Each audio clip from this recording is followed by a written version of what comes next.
Are you serious? It means you're a sheep. Food costs me. Can you bad for me? Hey, try this. Hey, Japan. Do this for me. Do this for me.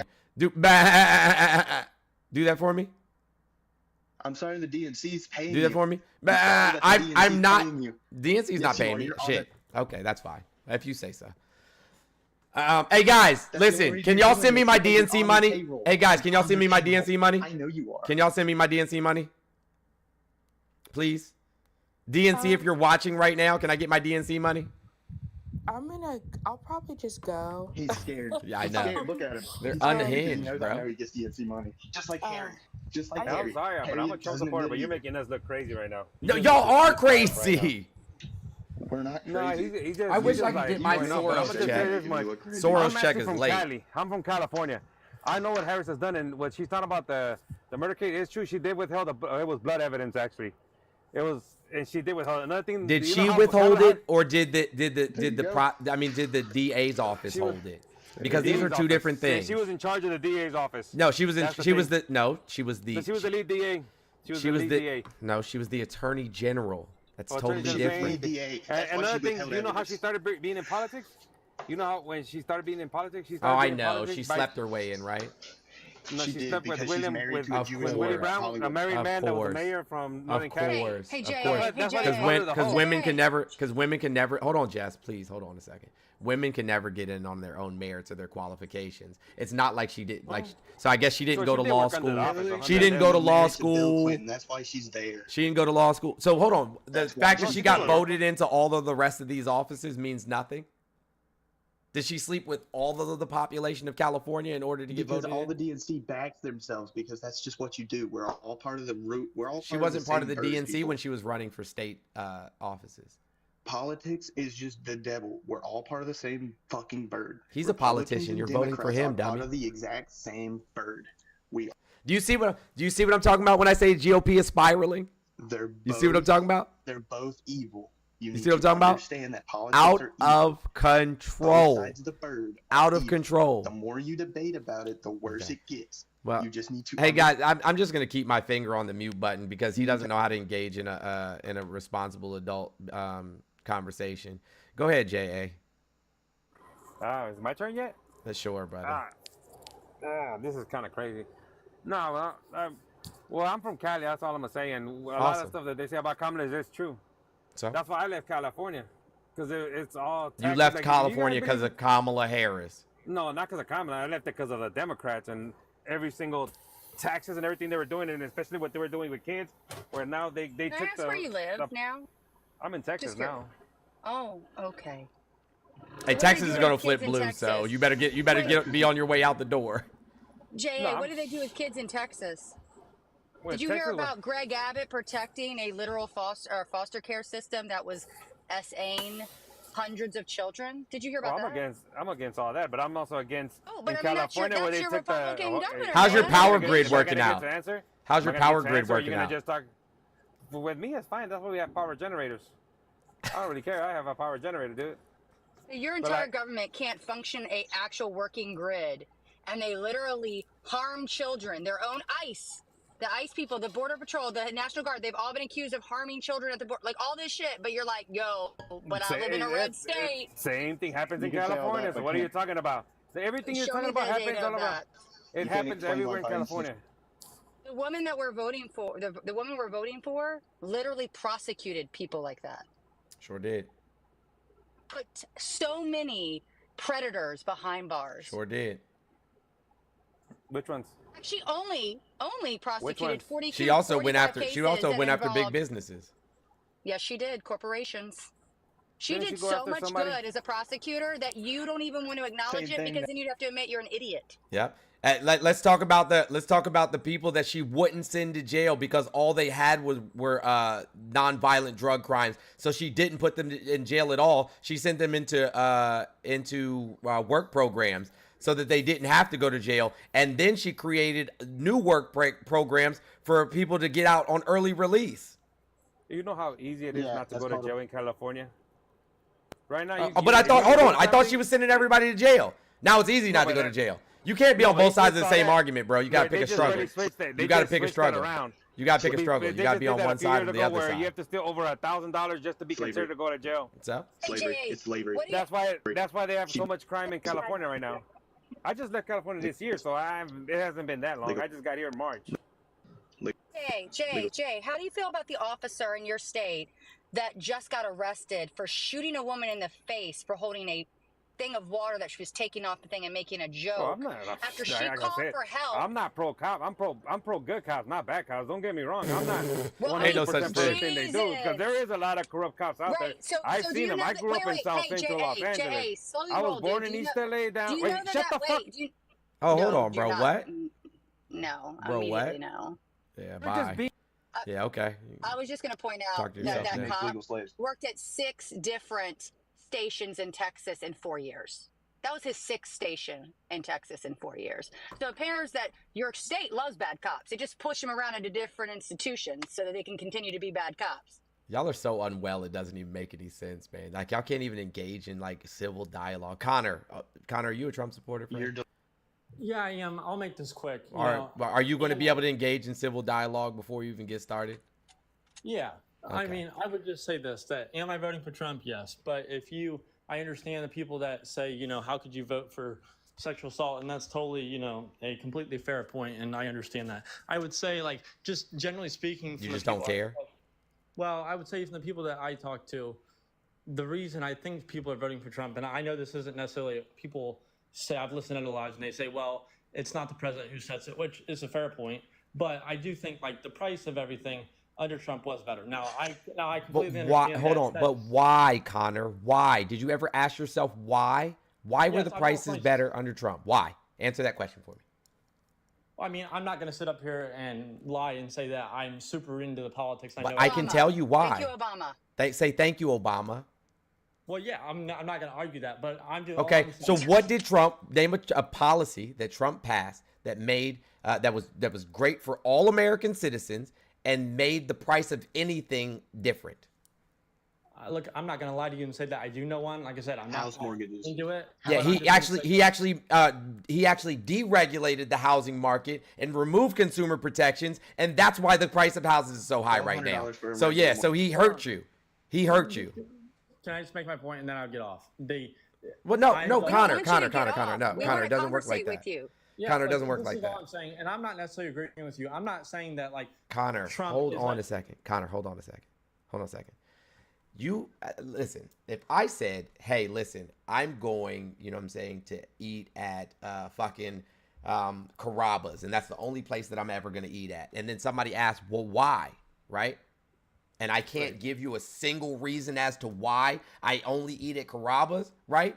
Then it's probably the reason probably isn't based in anything real, right? But if I told you, oh yeah, well, I went to Olive Garden, I went to Macaroni Grill, and I don't like the food at either of those places, and so that's why I eat at Carrabba's, then that makes sense. But if you're telling me how I'm voting for Trump, and then I say why, and then you're like, well, shit, I don't really know the policies, but I know that things were cheaper. Well, why were they cheaper, Connor? Oh, well, I don't know that he actually did anything. I just know that they were cheaper. Do you think that that's a responsible way to operate as an adult when there's the potential that other people could be harmed by what it is that you do?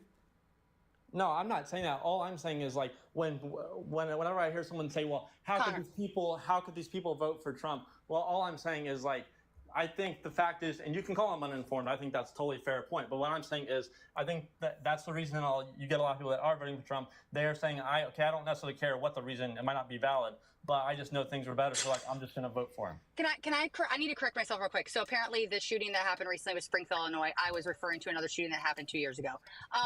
But Connor, really quick, I need to say this to you. I'm not voting. I'm not refusing to vote for Trump because of his essay. That just further proves why I shouldn't. I actually vote by policy.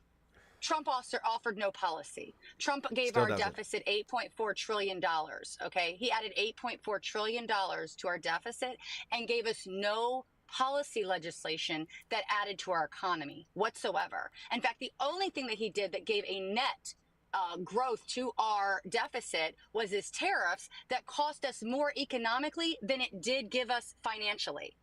in response, in counter to that, Biden, and I can put the chart up if you'd like, Biden added 4.3 trillion to our deficit, but he gave us the infrastructure bill, the Inflation Reduction Act, the PACT Act, the CHIPS Act. So he did a massive amount of spending in the Fed, but he countered it with other policy reform that added money back to our deficit. So he still spent half of what Trump spent and gave us an abundance of policy that has stimulated the economy and created jobs and lowered unemployment.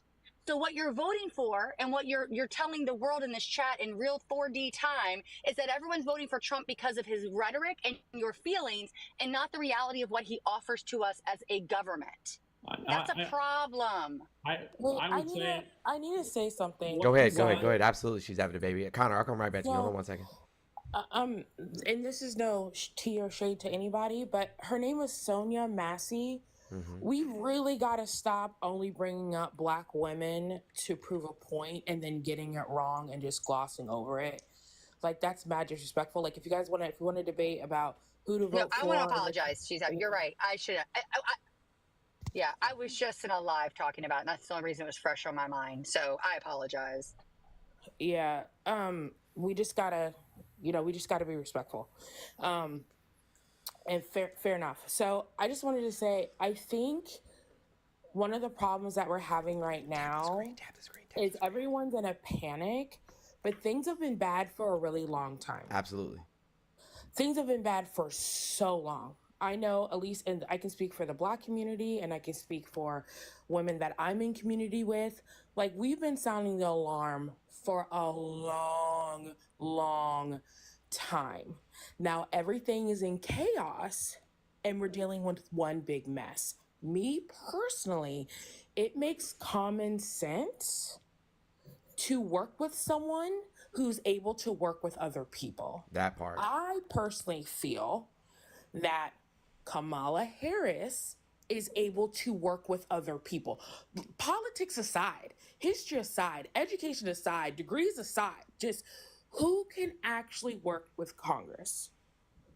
Who can actually work with mayors and governors? Who can actually communicate with the people? Like, who was actually in Congress and understands how Congress operates? Exactly. Who has the relationship already built? Set aside, like, let's just pretend that, let's set aside everything to do with politics or your personal opinions. If you were going in for surgery, if you were going to pick a college, whatever you were going to pick in life, you're going to go with whatever works, whatever makes sense, wherever you feel like you can advocate for yourself. I don't really see that happening with our choice to the right. Right. That's me. That's just me using common sense. So I'm just going to leave it there. Again, her name is Sonia Massey. Sonia Massey, that's right. And we are going to keep her small children in our thoughts and prayers. And we're going to use our vote to say enough is enough. And we are going to take care of each other. And we're going to continue to listen to each other. And I hope you guys all have a very beautiful day. But I'm a little I overstimulated. Can't say her name. It's just a lot. So I know when I'm tapped out, so I'm tapped out now. So I'm gonna go. I appreciate you. Thanks for having me. Bye, you guys. Bye. Absolutely. Hey guys, let's get to 100K likes as quickly as we possibly can. I feel like we probably should have been there by now, so let's make sure we're actively participating in the live.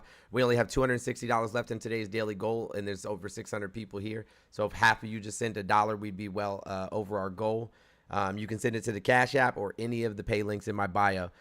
So Connor, do you understand where we're coming from? When you what are you voting based on is the question. Well, I would say here's my thing. And look, I know everyone will tell me that you need to be a smarter thinking thinker and think smarter than that. And I get that. I guess all I'm saying is so like I'm from Ohio and I grew up and I live in rural Ohio. So live around a bunch of cornfields. So like, not going to sit here and lie to you. There's a lot of racists around where I live. I mean, there just is. That's a fact.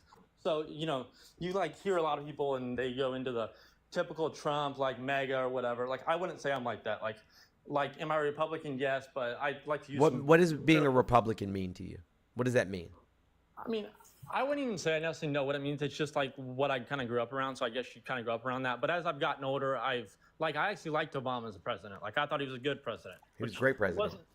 Which wasn't, you know, a normal thing to say where I grew up around. But I guess I would say, from what I hear, and people are like, how can somebody vote for Trump? I just think people say like the prices and stuff. And before you cut me off, I would just say, people say the prices, and I get that that's not Biden's fault. You know, there's a lot of extenuating circumstances why that is. But I just think people just say, okay, it might not be his fault, but it did happen during the presidency, so we just need somebody else in there. Well, no. So here's the problem, right? Thank you, Sean, for the $2 Cash App. I appreciate you. W. Sean. Hey, here's the problem, right? We do know who did cause it. We do know who did cause it, right? And we do know who did try to stop it. Here, I'm going to show you right now. I'm going to put it on my screen so you can see it for yourself, because I don't want you to think. I guess I'm just saying, like, Connor, hold on 1 second. Hold on. Slow down, friend. Slow down. No reason to get all excitable. I just want you to see this for yourself. Because I want, especially young people, you seem to be significantly younger than me, right? And I want young people to be informed when they make these decisions. And if you decide to still go with the decision that you made, then so be it. But here you go. I just want you to see it for yourself. Where's my green screen at? Okay.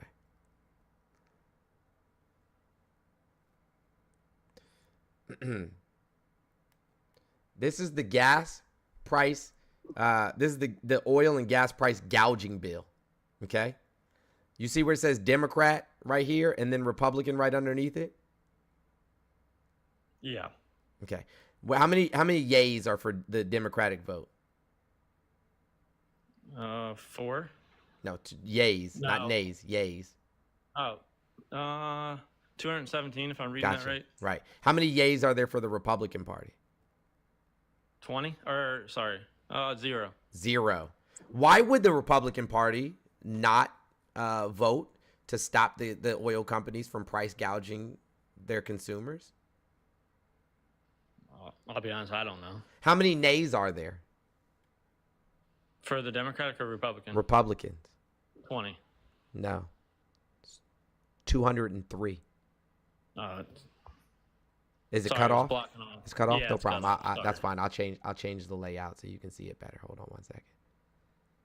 Change the layout. Yeah, take a screen grab of your whole thing, and then there you go. Perfect. There you go. Can you see it now? Yeah. Republicans, 203 nays. Why would they vote to not save you money at the pump? Probably Peek behind, help thank the you rich. so much. And Harris, thank you so much. W. Harris in the chat for the $25 Cash App. Thank you so much, guys. I appreciate you. What's that now? I'm sorry, what did you say? It said probably just to help the rich. Yeah, because they receive donations from the oil companies. Yeah, there's a good video you should check out, Connor, called Bad Faith, where it actually goes into a lot of things and nuance about the Republican Party, the establishment of the moral majority, and then the fact that they went into bed with evangelical leaders who were making millions, as well as big oil. Republicans were the first ones to bring big oil onto the tent. And fun fact, Trump's biggest funder of his campaign has been big oil. So, and this is not to say that Democrats aren't also in bed, but by and large, Republicans get far more money from them. And if we roll back Citizens United, we could solve this problem across the board. But it's the fact that they are the ones moving forward to EV cars. They are the ones voting against any consumer price gouging protections, including this one, but they've also voted against others. The government, as it stands now, allows corporations to charge 28% more than they pay to their consumers. So if a corporate, say Walmart, buys bulk milk at $1, they are legally allowed to sell us a gallon of milk for $28, and we can't do anything as consumers, and the government can't do anything as the government. And the funny thing is, they upped their prices during COVID because supply was down, demand was up. So under Trump, we started to see prices start to go up. And then after 2021, when the market opened back up and the economy was starting to kind of revitalize again and go back to normal, they didn't lower their prices. So if you're mad about prices, that's because you hate capitalism. Sorry. What? If you want Biden to set prices for the groceries you pay or the gas you pay, that's Tap called the screen, socialism tap the screen, tap the screen. and communism. And so unless you're supporting communism all of a sudden, you should probably not be voting based on gas and grocery prices. Yeah, and I would say that's all fair points you make. I'm just saying, like, when people say, well, how could somebody, vote for Trump? And you could say I'm wrong, and that's fine. But I'm saying, like, no, Connor, we've already went through this, but you're not giving us a reason. oh, Right, we get it. So we've just wait, Eva, Connor, thank you so much. You're W. voting Eva. based on how you felt during Trump's presidency, based on the economy. I understand. I understand that a vast majority of Trump supporters are also basing their decision on that. We've just given you information to show that Trump is the catalyst on the cost. Republicans are the catalyst of the harm you're experiencing. So now that you've been informed with actual information, are you going to change your vote? I mean, I would definitely say that I need to dive in to see more of Harris's, what she's about and stuff. But I would say, yeah, I'm definitely open-minded. I guess I was just getting on here just to say, like, when I listen to these lives and I hear people say, like, how could somebody vote? And even if it is wrong, I was just saying, I think that's why. Hold on. Are you? How old are you, friend? If you don't mind me asking. Almost 30. I'm almost 29. 30. Are you married at all? Yes. You are married. Yes. Okay. If somebody grabbed your, if your wife came home and said somebody at work, her boss, let's say her boss, grabbed her by the vagina and kissed her in the mouth without her consent, what would you do? I wouldn't be happy about it. What would you do? Confront him. Okay. And then what? Would you vote for him for president? Yeah, would you vote for him if he was running for like the mayor of your town? Would you vote for him? I mean, no, I wouldn't. But why not? And I know you'll disagree with this, but like, and I'm saying what Trump did is way worse than anyone. But like, I guess when it comes to politicians, like, there's not a great politician. Like, I didn't. How many people said Obama raped them? I'm not saying Obama did, but there are plenty of Democrats that aren't exactly like upstanding. Yes, citizens. and we get rid of them. And we get rid of them. Yeah, I'm not arguing that. And I didn't want Trump to run to be the Republican nominee. I would have much rather it have been somebody else. What is it that makes you a Republican? Like, what are the Republican platform? What about the Republican platform says, yes, this is what I want for my life? I just feel like whenever a Republican has been in office, I always felt like our economy's been good. No, that's actually not true. We can look at it historically. The economy's always been better under Democratic presidents, as long as you've been alive, for sure. Okay, I guess here's my next question. Is like, this is a general broad question. Is like, do you two think that when Trump gets out of office, he's already out, or like, let's say he loses the election, right? And that's why I know. I'm saying, like, let's just say he loses this election, he doesn't become president. So let's say in the next 4 years the Republican comes up. Do you think that this is going to be the rhetoric, like, every single time is just like every Republican is a piece of shit? Or do you think we can get back to how it was with like Obama and Mitt Romney and it wasn't down people's throats all the time? Why are y'all so obsessed with shit going down people's throats? Like, y'all got some sore ass throats of everything being shoved down your throats. Well, I'm just saying, like, we're not shoving anything down your throat. Do you acknowledge that do you acknowledge that the LGBTQ plus IA community exists? Like, people exist that are a part of that community? Yeah. Are they like real valid people? Yeah, I mean, they're an everyday citizen. Are they at some point in their lives, were they adolescents and children? Yes. Okay, so should we make it normal to acknowledge their existence to our youth so that as they grow up, they do not have bigoted and harmful views towards a community that you've just made the statement as very much real and valid? Yeah. Okay, so nobody's indoctrinating, nobody's forcing anybody to throw. They're just simply saying, hey, can you acknowledge that I exist and not create an environment where it literally sounds like I'm like something's wrong with me because I exist? Yeah.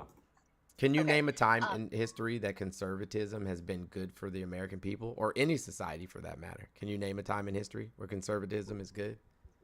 Yeah, I mean, I would say Ronald Reagan was one of the greatest presidents. Ronald Reagan was a terrible human being. No, okay, I'm not arguing that, but literally, he's the reason for, you know what I'm saying, drugs flooding the streets of America. That makes him. But to me, this is our problem. It's just like okay, everyone thinks every Republican's bad, and on the other side, because they've typically have been bad people. Nixon, bad person. Reagan, bad person. Bush and Bush Senior. I mean Bush Jr. Not every Bush single Jr. person is a Bush bad Jr. person. literally lied to get us into a war, and then him and his vice president committed war This is the crimes. problem with the Democrats. It's just like, oh, he's a piece of shit, piece of shit, piece But of shit. they were actually bad. This is But it's not quantifiable. bad. Somebody had to be good. You can't just constantly be like, Okay, oh, he's a name piece of them. crap. Name them. Like, there are plenty of Democrats that sucked. Bill Clinton, awful president. What? No, we Was did it? great. He balanced our was budget, dude. terrible. He gave us He the. balanced our budget. He balanced. He left Oh us with my. a surplus. He left us with a surplus, and he gave us the internet, the .com boom. Yes. Yes. His He was moral, one of the most Okay. His successful morals were trash. presidents. His morals were trash. I'll Morals agree were with that. trash. We did- I mean, and then so if you tell me, so you're telling me Jimmy Carter was a good president? Yes, he was a Yes. great Oh person. my- he's widely known as one of the worst presidents of the United States. No, of he was America. given For one of the what? worst On economies whose because of metric? Reagan and Bush.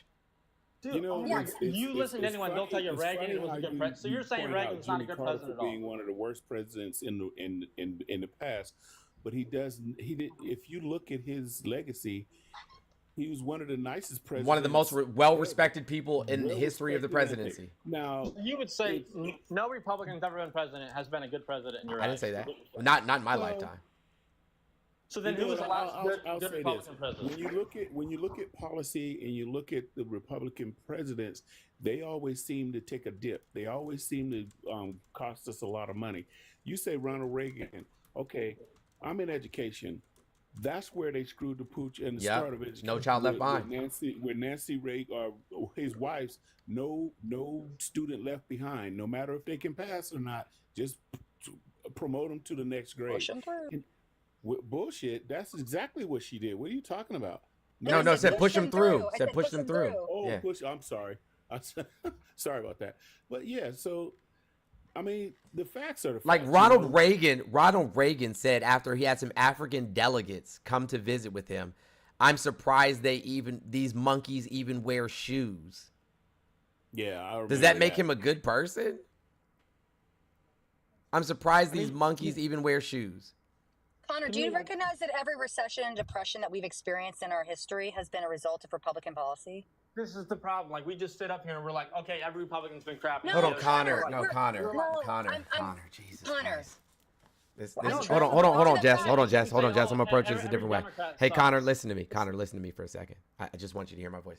I'm not a Democrat. I need you to understand that. I am literally a communist. I do not believe in the two-party system. I don't believe in our government by any shape, form, or fashion. I only care about, you know what I'm saying, what I can quantify using the data that is available to me. With that being said, Right. what you're experiencing is what is called an amygdala response.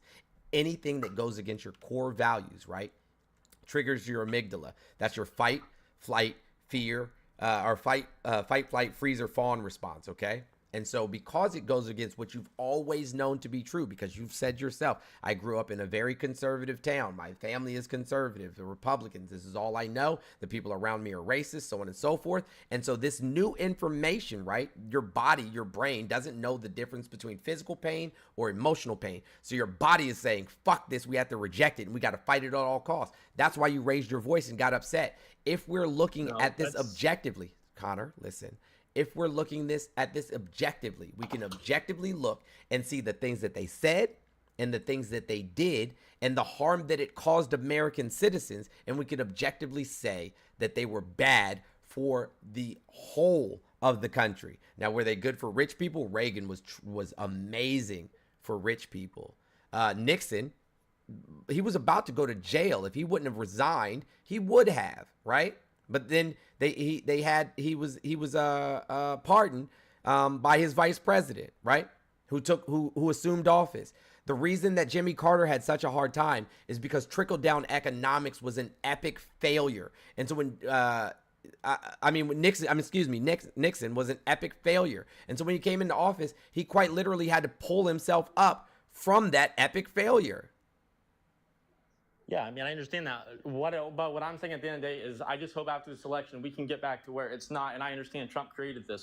So what I'm saying is I hope we can get back to, like, if you watch the Romney and Obama, presidential debate, it wasn't Romney. I don't think that Romney's a bad person. I think that he still has some bad racial bias, though. He said some of the racial things that he said on the campaign trail is literally why he didn't win. Right. I mean, Owner, personally, can I point to something though? You're hold saying on. I hope we get back. Wait, no, I want to bring it. No, you're making a point.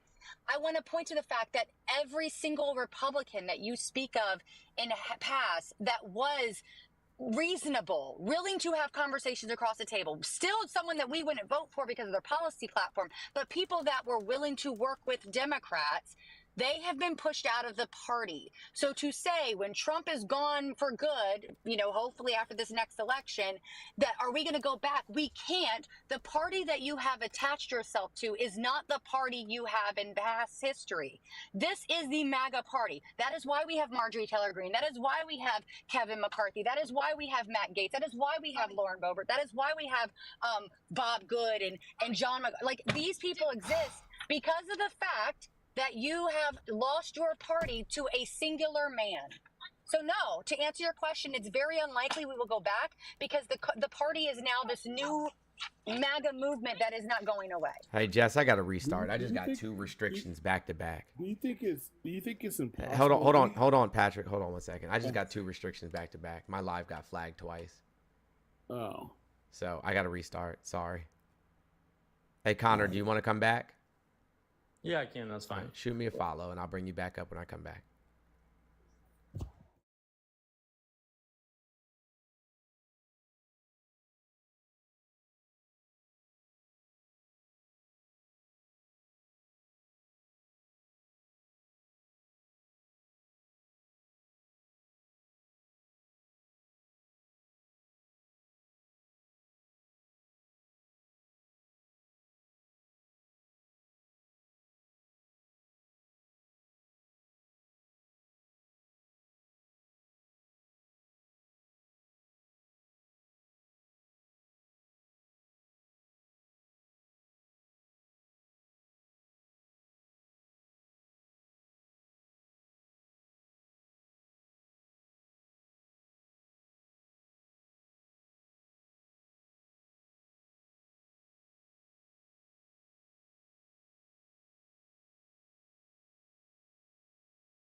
Okay, we're back.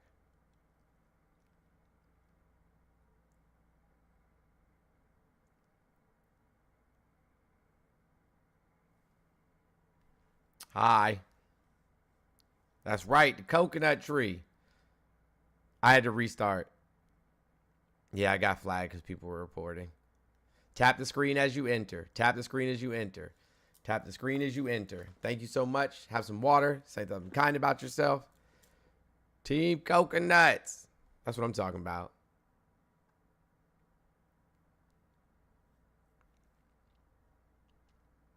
Run those likes up, please, please, please. Hey guys, let's see if we can get to 100K in 15 minutes. I know that you guys got it in you. I know that you do. I know that you got it in you. Listen, coconut water is the shit, especially when you mix a little pineapple juice in it. That's right, Madam President.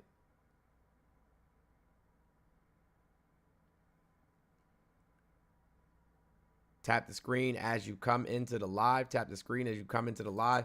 Hey, listen, guys. 15 minutes. We can do it. I believe in you.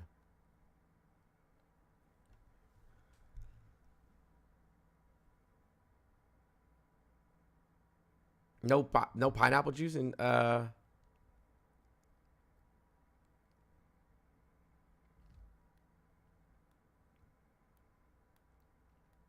it's like folks are just coming in here like, hey, please go ahead and mute me. I don't want to talk. Oh man.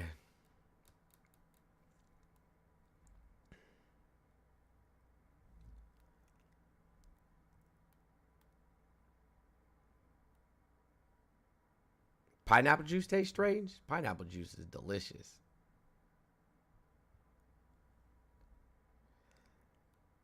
Hey Jack, you know I'm gonna mute you every single time you say anything, right?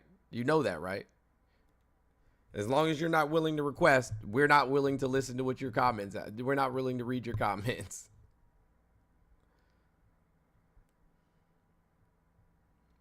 I hope so, Bugsy. I hope so. I hope she does. I'm here for it.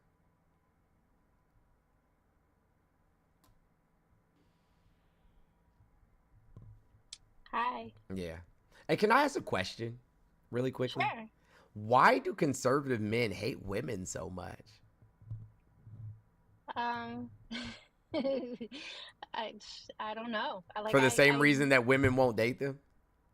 Probably so. I mean, I feel like they're really confused about where things go and how they belong, and it gets. Well, they're always talking about stuff being shoved down their throat, so maybe they're trying to tell. Hey, and we do know that Grinder, we do know that Grindr's like fucking shut down during the RNC convention. Now it makes sense. Yeah, I mean, and they're saying the same things about Kamala, right? Like, What's up, I've seen Mr. the Jones? same guy, this Bugsy guy in the comments, say the same thing over and over again, talking about, that she didn't earn her place based on her own education and her own merit and her own hard work. Like, why do you guys think that? Is that what men do? Is that how men get their positions? And are we missing out something in some kind of secret society where If I would have known that I could have slept my way, you know what I'm saying, to the top and didn't have to put in all of the fucking work that I did to get where I was, shit, I'd have been the first one to sign up. That's what I'm saying. Like, if that's how first it is, like, one. I've been doing it for free? Right. For free? What the fuck? Shit. Could have been in the White House. Absolutely. See, we fucked up. We sure did. I guess I was hustling backwards. Hey, listen, I'm still game. No change required. Right. I'm still game. What I gotta do? I'll do something strange for a piece of change. Mindful, I would like to say that I mean YT men. However, it's more than just YT men. It's a large demographic of men. Okay. All right. Panels filled up. Sean, good morning. How are you? You had some water and said something kind about yourself. What's going on, Mr. Jones? Hanging out, man. Living the dream. That's right. I just want to say, I mean, I see all these lives, everybody, just blindly following whatever the Democrats say as far as Kamala Harris. I just think we're all being played on both sides. We're all. What do you mean by that? Blindly following whatever they say about Kamala? Well, I mean, you guys were saying how President Biden was fit for office. There's nothing wrong with him. He's got 4 more years, and then all of a sudden they remove him. Mm-hmm. Like nobody's business, and then now everybody is just on the Kamala train. Like, oh, now she's gonna be the greatest. What has she Well, done? here, can I explain something to you really quickly, Sean, that you might not be Please. aware of?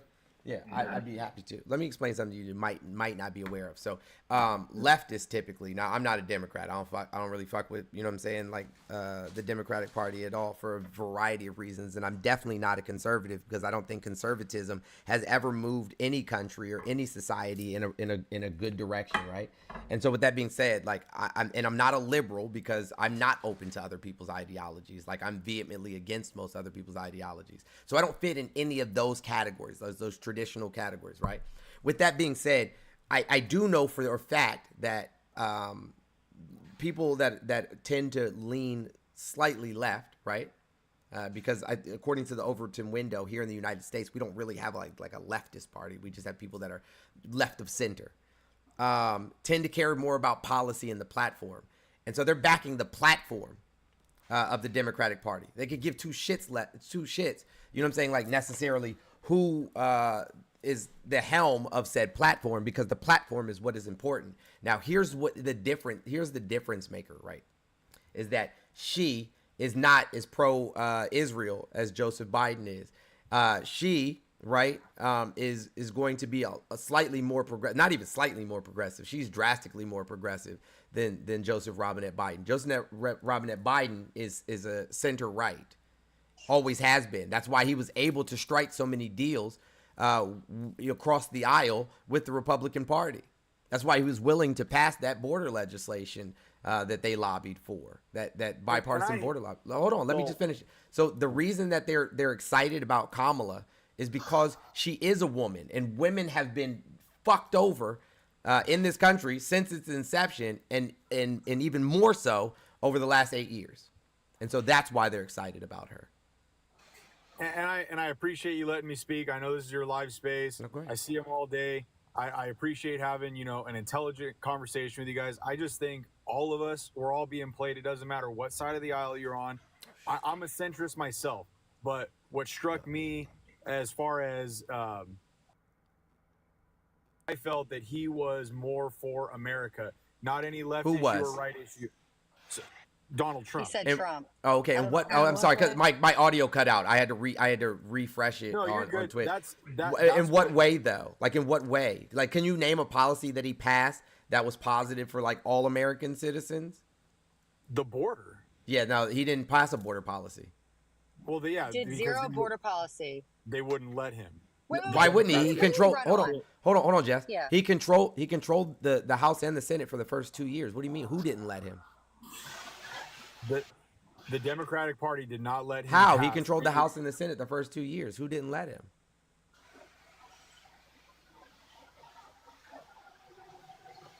We wouldn't be having this conversation. Well, So, that's what I'm saying. So who didn't let him? That's what I'm asking. If you had the majority, right, in the House and the Senate, who didn't let him? That math doesn't math. Mm-hmm. You know that, right, Sean? That he won the House and the Senate when he won his presidency, right? Yes, correct. I understand that, but when they wanted to, build the wall, do all this. Okay, have you ever been to a Home Depot before, Sean, or a Lowe's, or like a I Roses? work in construction. Oh, you work in construction? That's crazy, right? So you've been on a ladder before, right? You know how they work. Yeah, I work You with use my hands. you use the shovel. Yeah, I do manual labor for a living. Yes, Dope, I know. dope. Yeah, so I used to work. Cool. I used to do a little bit of remodeling and construction myself too. So like, here's the thing, right? I literally could get over that wall in a matter of probably a minute or less. Matter of fact, an 8-year-old did it. I can show you the video. I was just gonna say that an 8-year-old girl climbed it up. So what do we? What purpose would the wall serve? So it's worth noting the most issues they have for people entering the country Is right where the wall was built. As the walls are, the wall is the highest rate of people getting into the country unknown. Yeah. So what do we do with that? Well, that's what So I'm saying. spend billions of taxpayer dollars on something that is completely ineffective? No, I'm not saying that. I mean, it definitely works as a deterrent. That's Why are number we one. trying to keep them out? Do you support Israel? Do I support Israel? No, I support America. Okay, gotcha. I was just asking. I was just curious. I don't support any foreign country. I don't think that our money should be going. I don't think that our money should be going overseas to take care of everybody else's problems. I think we have enough problems of our own. Trump I sent did. money to Israel. Sure did. Trump sent money to Ukraine. Trump did. sent money to nations during his 10 I'm years not president. saying, and I disagree with that. That you're not understanding my point. Here's the problem, Sean. Everything we're pointing out, you disagree with. You disagree with. The reality is that Trump did nothing of net benefit for this country, not economically, not foreign policy wise, nothing to make us America great by any metric. So I don't understand what policy that you're voting. You're voting for the feelings. He you had sold us out to when he was China. president. He literally sold us out to exactly. China, bankrupted farmers across the country, bankrupt major corporations, bankrupt steel corporations. You know what I'm saying? Sent Harley Davidson overseas. Yeah, sent Harley Davidson out of the country. Like, I mean, I'm trying to figure out whether like he was for America, except for nothing he did was for America. Could I possibly interject? I don't mean to interrupt. No, go ahead, Sticks. Go ahead. Yeah, go ahead. Jump in. Good to meet you guys. Good to meet you guys. I'm not familiar with any of you. Sean, I wanted to kind of jump back to a point you said about, I guess, like the Democrats kind of like, you know, spreading some lies about, what's it called? You know, Biden and stuff, saying like they agreed with everything he was going to do. As much as I was never really a big Biden supporter myself, but we just had a whole media fiasco where all the media could talk about was wanting to push Biden out. And we had even the most establishment Democrats, I'm talking like Pelosi here, the Clintons here, who are saying Biden needs to get out. We don't think he's a good candidate to finish this job, you know? So to say that like the Democrats were trying to hide that in recent times, I can't really agree with that point. Do I think like Joe Biden was the best pick for president? No, but there's sort of idea that like the Democrats were trying to hide this behind the scenes. At most, they didn't want him speaking because they didn't think he could talk. But like, I think the consensus was very clear about him getting out, you know? And I think like engaging in this kind of both sidesism and stuff of like, oh, they're both like that.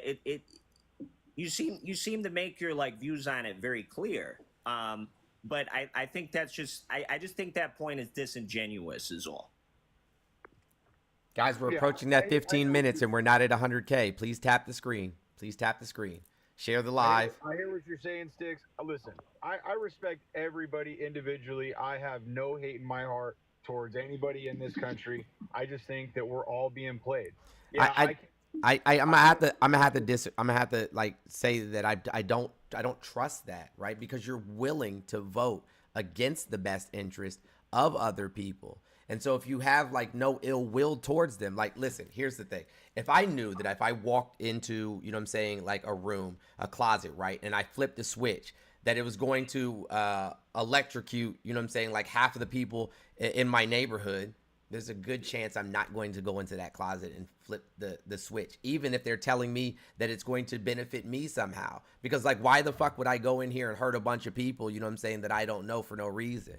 And I feel like that's what you're doing when you're walking into the voting booth. You're flipping a switch and hurting millions of people because of your fifis. Not based on anything that we can quantify, but just because you feel like it's the right thing to do. Yeah, I used to work in drain cleaning, excavation, roofing. You know, probably the worst trades you could work, right? Like all roofers and drain cleaners were like axe murderers. You know what I mean? There were some times where it's like when Trump was president, the economy was looking good. I have my own biases being a white man, you know, like I thought like, man, Trump. The reality is Trump is like a Ponzi scheme for us working people, right? He was saying like he's a good businessman and he's going to fix all these problems with the country. Trump wasn't so much of a good businessman, man. He bankrupt multiple casinos. How do you bankrupt a casino? Like, casinos always win. I'm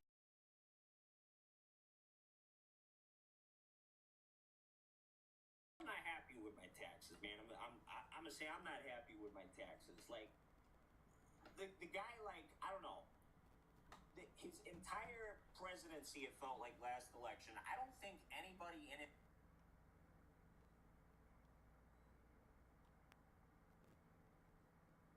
Consisted of like staffing people within the White House who were just pro-Trump. You know what I mean? Didn't get a lot done with the policies he said he was going to do. Loyalists. And you can say that, you know, he was being blocked by that despite having control Hey, Sticks, can I jump in for yeah. just a second? He said he was going to save the coal industry. Coal production dropped by 25%. Said he was going to save the steel industry. Steel industry jobs and the steel industry went down by nearly 38%. He said that he was going to bring corporations back to America. Didn't happen, right? Left the presidency with worse job numbers. Now, granted, COVID, right? But the job numbers were already dropping pre-COVID, and we have the data to show that. Like I said, he bankrupted small farms, and those small farms quite literally had to sell themselves out to the large farms. Now, guess what? If all the small farms, especially the produce farms, have to sell themselves out to the large farms, when you go to the grocery store, what do you think happens? Prices go up, baby. Prices go up. We love our receipts. And Hey, so, Sean. like, Oh, yeah, you know what I'm ahead. saying? Like, all of these things that he did. The border policy. What do you think would happen if we kept undocumented people out of the country? What do you think would happen? Mass deportation. What do you think's the result of that? What do you think's going to happen, Sean? Well, I'm sorry. Repeat the question. If we were to mass deport and keep undocumented immigrants out of the country, what do you think would happen? I'm not saying. No, I'm not, Sean, I just want you to answer the question, bro. I'm not saying you're saying anything. What do I think would happen? What happened if we mass deported undocumented immigrants and stopped 15 any million, new he's ones from saying. coming in? What do you think would happen? Yeah. I think that more of the people that actually live here and need jobs would have their jobs. I think that. Now, why aren't they working them now? Unemployment We have rate's 12 record million. We have 12 million unfilled jobs now. I think that crime would go down 100%. They're the On least. record lows. Yeah, crime's at a record low. Crime's at a record low, and they're also. New immigrant is killing somebody. How is crime at a record low when people It's are getting not. murdered by undocumented It is too. immigrants? No, they're not. I'm bringing up my sources here, folks. Okay, Here you can go, have all the Jones. stats you want, but I turn on the news and every day it's Yeah, I know it's because of the news. Hold on, Jess, just hold on for a second, because there's way too much over talking. I'm getting overstimulated. It's because of the news that you're watching. I watch all the news, so Sure, every news okay. channel is wrong. Yeah, sure. It's because of the news you're watching. Do you think that we track crime in our country? Do you think that we track that by any metric? Absolutely. Great, right? So if we look at the agencies that track crime and they're telling us that crime is at an all-time low, what does that tell us? It can be skewed.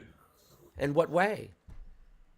Just like you said, if you watch any news channel, okay, you could go on the internet and you might think, okay, you're looking at the most credible source. I could pull up a site and I could say, okay, This is from the most FBI credible. statistics. That is a collection of every major police force at all 50 states. The data that I am showing in the background right now shows that the highest rate of violent crime since 2009 was actually under Trump's presidency in 2020. Currently, we are on track to be more than 27% below last year, which was already lower than the year before that. So Right. we had the New York chief of police go in front of the Congress committee and report on his violent crime, and all crime being lowered, but particularly violent crime. And when asked what he believed was the catalyst in that, he said 10 months ago today, our legislative body passed some of the most expansive gun control legislation in our New York City history. And we have watched over the last 4 months a drop in violent crime by more than 36%, particularly gun violence. So what it says to me is that when these democratic states and particularly democratic cities get policy in place that makes it harder for certain individuals to access guns, we see a violent crime rate, which is a lot of our violent crime is used, firearms, drop statistically. So this number is accurate. This number is the same metric you measure Trump's crime rate under. It's the same metric you measure Obama's crime rate. Like nothing about what we're using as a metric system has changed. And the numbers, obviously crime isn't gone. So yeah, you can turn on Fox News, you can turn on OAN, you can turn on CNN and see that crime still exists. Nobody's making that claim. We're saying that the numbers have gone down based on the same statistics we have used for decades. Yeah, the thing is, if we're going by the news reports versus statistics we're seeing, you can't compare anecdotal evidence to like things that actual researchers are doing. You know what I mean? If I go outside today and I see somebody like, you know, doing something. Hell, if I ride the train in my city, I'll watch like some crazy stuff going down. But that's not gonna tell me like What the overall national state of crime is. Yeah. in America. Yeah, it's like I Right. have to look at actual statistics, actual facts. Like anecdotal evidence just gives us a snapshot of something that happened, can help us form opinions on how we feel about something. But ultimately, this graph right here, that's going to tell us the truth. In addition to that, right, undocumented immigrants are the least likely people to commit a crime in the United States. They show you that shit on the news because they're trying to fearmonger you into disliking undocumented immigrants. Neither of you have answered my question.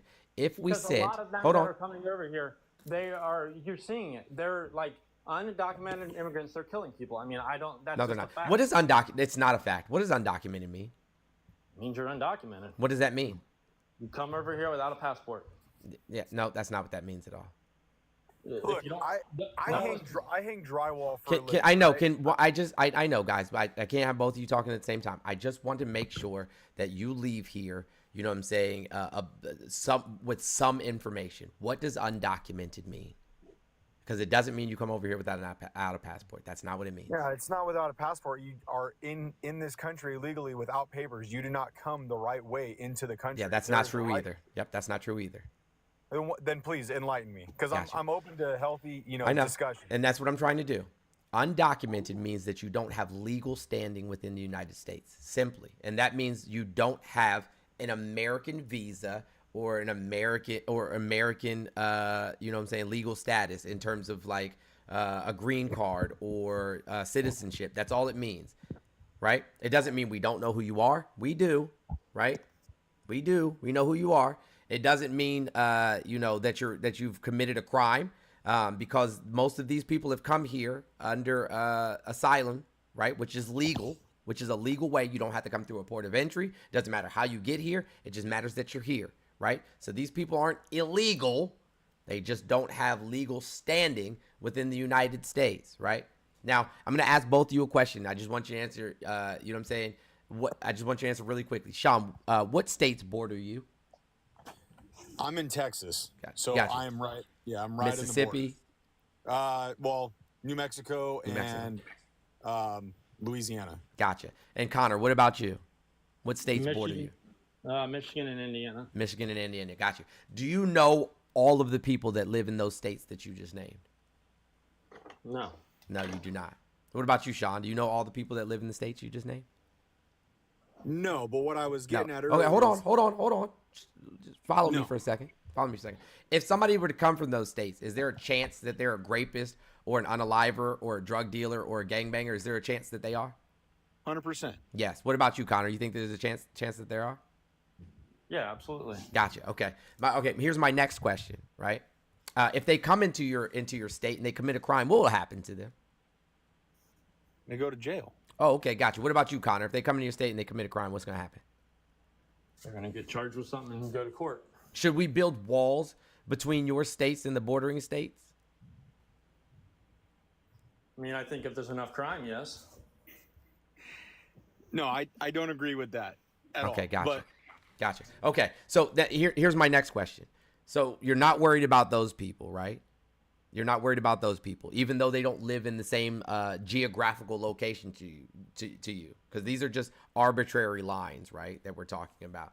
Now you're talking about indigenous people who the United States drew an arbitrary line between them and their land that they occupied, right? Right? Okay. And then they're coming here across stretches of land that are hundreds of miles long with little access to food, water, shelter, across dangerous terrain, facing dangerous animals and things of that nature. Do you think that these people are traveling all the way here just to commit a crime and be arrested and or sent back, separated from their families and the whole nine? Do you think that would you do that? Would that make sense logically? No, I wouldn't, and I would say 95% of them don't, but I could see there being a 5% that's possible. I wouldn't even say there's 5%. Seeing that if we look at the data says that they're 37 times less likely to commit a crime than an American citizen. So 37 times less likely. Yeah, but if they come over here and they don't have any money, right? they got to survive somehow, so they're gonna have good money. So they might try to go steal someone's money. So okay, so then I'm assuming neither one of you are Christian then for sure. I am, yes. Sean, you? Sorry. Yeah, I mean, You're Christian? I wouldn't necessarily say I'm a Christian. I do believe in a higher power, that's for sure. Okay, but you're a Christian, Connor. Yeah, I'm Catholic to be. Okay, got you. What does Jesus say specifically about these instances?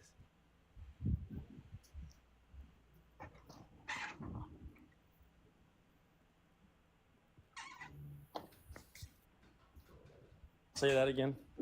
What does Jesus say about this? I wouldn't. I mean, I'm Catholic, but I wouldn't say I'm like know everything that he teaches. So enlighten me.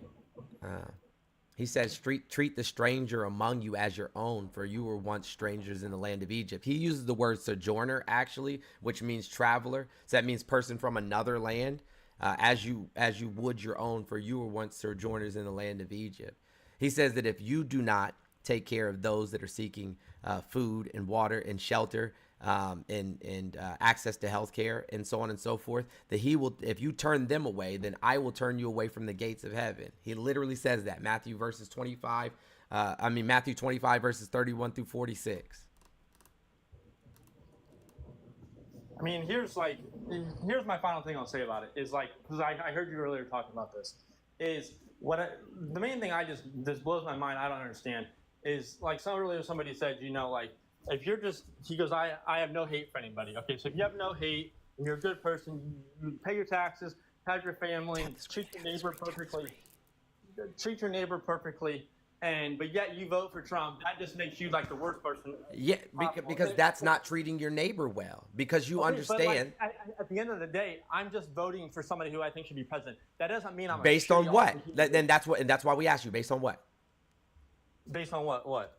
You said you think he should be president. I said based on what?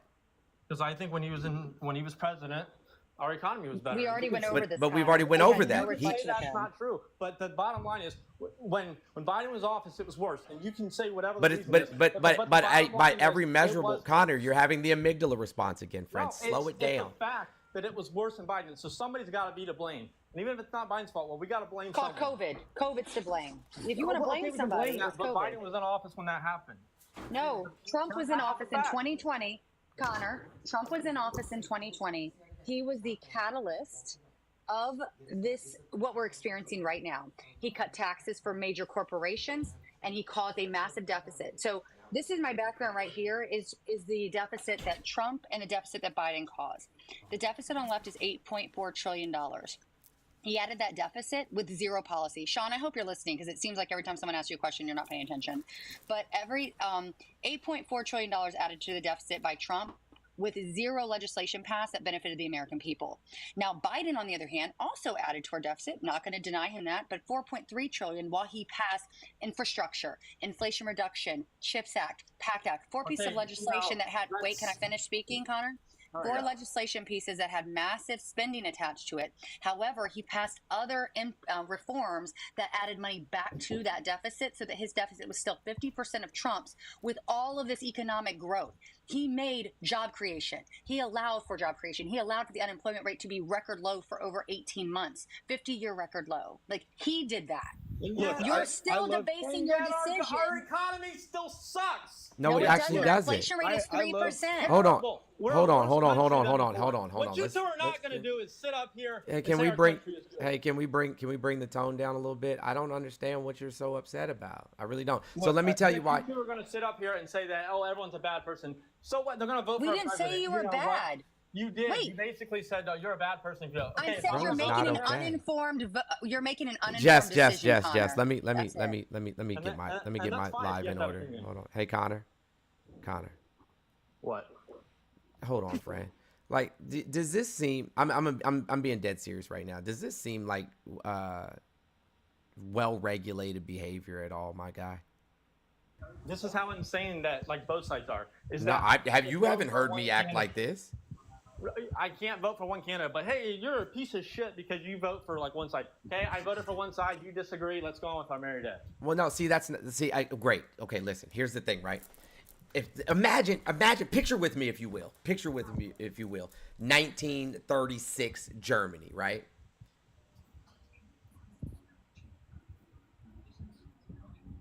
Oh, okay, good. You Good to know, Hey, hold on, I'm sticks. I just gotta do a thing really quickly. Hey guys, listen. I have a question. Yeah, Larry, just give me 1 second, buddy. I get right with you. I promise you, I will. Hey guys, please tap the screen.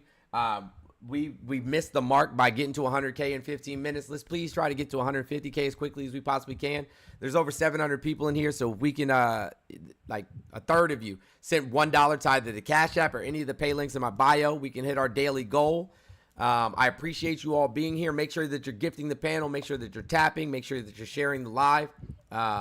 This takes a lot of emotional and mental labor, you know what I'm saying, to be here every day doing this for you. So all I ask is that you actively participate while you're here. Sticks, you want to say something, then I'll go to Larry. well, I was just gonna say, if we're assuming like that immigrants are like the big source of crime in this country, I'd have to disagree because I was a career criminal for a lot of my life, and I was born in this country, so I'm gonna say based on my anecdotal evidence that I think people like me are the biggest source of crime in this country. And if anybody wants to debate me on it, I'm happy to show you more anecdotal evidence. Oh, thank you so much, Sin, for the $3 Cash App. I mean, $3 Venmo. I appreciate your support. Hey, Stick, you know what's crazy? You know what's crazy, bro? Yeah. Is like quite literally, and this is my my professional opinion. I am Penny. Thank you so much for the $5 PayPal. This is not my professional opinion, you know what I'm saying? Because I'm a sociologist, not a psychiatrist or a therapist of any kind. But I feel, you talking about my fifis right now, I feel like they are embarrassed and feel guilty about it. You know what I'm saying? That, you know, this is an internalized thing that they're fighting, and it has nothing to do with anything that anybody said. I never once said that he was a bad person. I'm just saying that, like, understand that there's a cause and effect. That's a shame, exactly. And that the things that you do, right, have consequences. That's all. That's it. That's all. I think that, I don't know. And I think that, like, Trumpism... And Ashley, thank you so much. Yeah, for me, for a while, like, Trumpism kind of gives you an avenue to kind of look at yourself as kind of a victim, right? Because it's like, you know, we all go through, like, some of our own struggles, right? And for a lot of people, like, say, you know, when you tell them Trump is a problem, they built this kind of, like, narrative in their head of, like, Trump kind of fighting for them and their issues. And so it feels like they're losing whenever you say that. And that's why you see that, what's it called? Like that meltdown from Connor just now. It's like, I agree with you. It's something like a little more internal going on, you know? Yep. Oof. Hey, go ahead, Larry. You said you had a question for us, friend. Have you had some water today? Said something kind about yourself? Larry, you there? Yeah. Okay, what's going on, buddy? I have a question in why the second in line, being the vice president, would lie to the American people about Biden's health. No evidence of that, Larry. There's no evidence of that whatsoever. Okay, answer this. You know there is issues with his health, number one. Number two, where is he? Yeah, he has COVID. Ma'am, why are you jumping Hey, in? Jess, hold on a second. He has COVID. Yes, I do know there's issues with his health. He has COVID. Okay. No one has seen him. Because he has COVID. Okay, fine. Who's running the country? Who's running the country? Well, hold on. Let me ask you a question. Do you think that there's like a switch? Answer my question. I'm about to answer your question. I'm about to answer your question. Well, why are you asking me a question? I'm not asking you a question. It was rhetorical, honestly. I was trying to answer your question. But if you want to take over the show, I'll literally give you the big screen. No, I don't. Are you going to let me answer then? Go ahead. Okay, great. So there's not a switchboard that somebody sits behind, you know what I'm saying, and watches a bunch of fucking screens and says, you know what I'm saying, like, do this, do that, do this, do that. There's literally a cabinet of people. And those cabinet of people are the ones that do the work. And there's these things called cell phones. They're fucking magical, right? And if somebody needs to ask Joe Biden a question, they literally call him on his cell phone. He answers, and he's like, hello?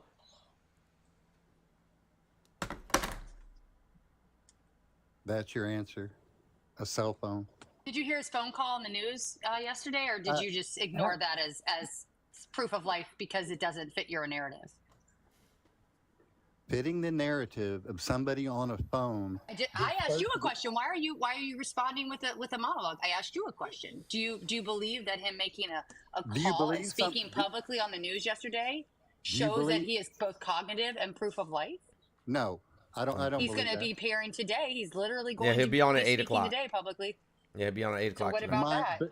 But my question before, not only the thing that you're talking about right now, but what I'm talking about is Harris being the second in line as a vice president for months. Biden has not been healthy as running our country. But it hasn't been months. Running our country.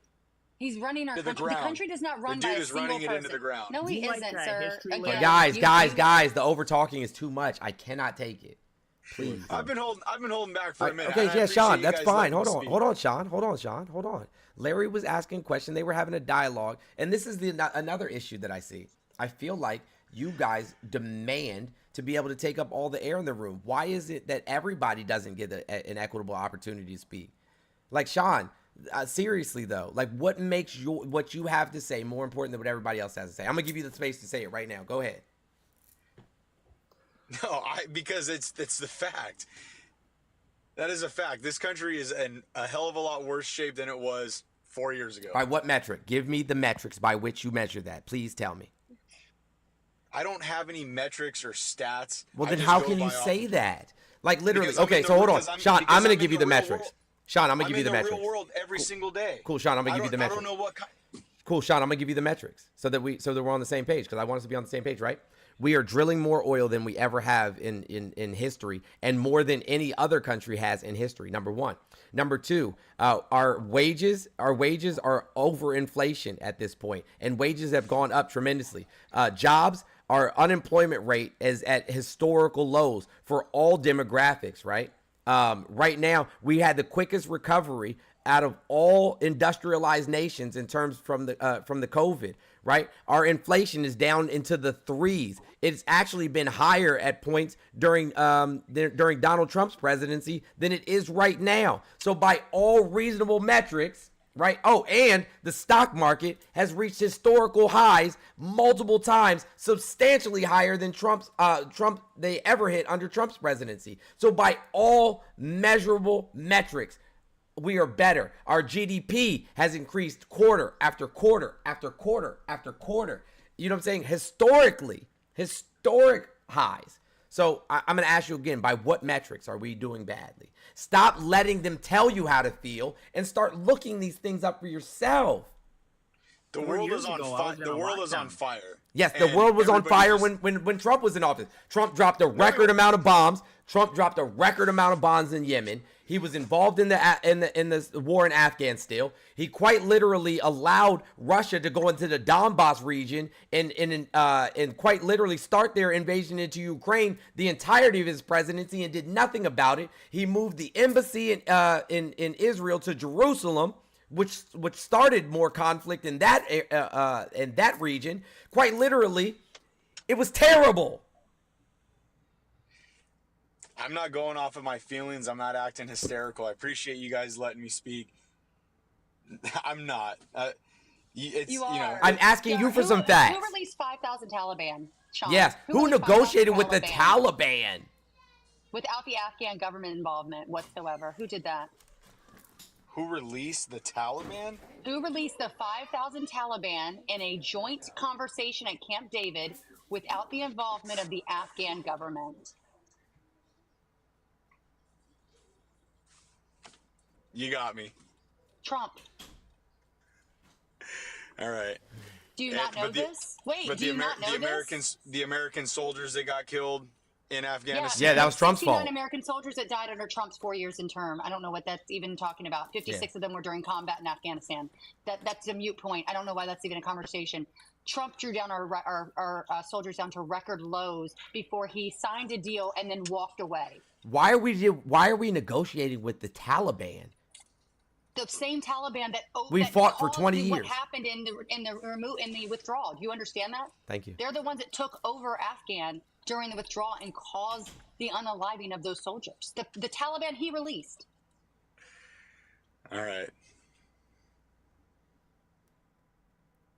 You say all right, but you're not acknowledging this is what happened. That's me acknowledging what you're saying. I'm being respectful. I said all right. Okay. Are you going to go look it up? Or are you just going to say, and say, oh, I get that stupid liberal doesn't know what she's talking about? No, again, I'm trying to have an open conversation with you guys. Appreciate you letting me join. Appreciate your guys' space. I'm not trying to be rude or disrespectful. I'm not flying off the hinges like, the other guests.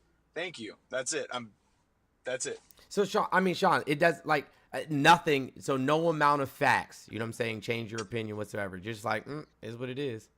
No, I'm not saying any amount of facts is going to change my decision, but I feel that I have a right to feel how I feel. Why do you feel that way? That's all I want to know. I want to know. Listen, I'm going to be honest with you, Sean. I want to know why people are willing to vote for a fascist, right? Are willing to vote against the well-being of their fellow citizens just cause. That's all I want to know. Why are you willing to put so many other people at harm just cause? Based on literally no facts. My life and the life of the people around me were a lot better before. What's going on, Josh? How are you? Have you had some water and said something kind about yourself? Yep, I have. Glad to hear it. I wanted to go over the Jan 6 thing with that guy, but man, I guess he's not here anymore. No. That was just wild. He just went right back to the points, and you could not get him to talk about anything that you guys were talking about, Yeah. It must be amazing, you know what I'm saying, to like be a cisgender heterosexual white man. I'm serious. Like where you can literally just go around and shit on people on a regular basis and not have to worry about, what happens to them after you've shat on them. No, they won't tell you that though. JD Vance will say like, "Oh, he drank a Mountain Dew," and they'll call it racist, man. That's what they'll tell you. It's crazy, dude. The victim complex, you know what I mean? I see more of this like what's it called? Like this idea of like crybabies and like looking for handouts with like these Trump voters than I do with like Democrats almost, And I'm not even a Democrat. I'm a little more on the left than that.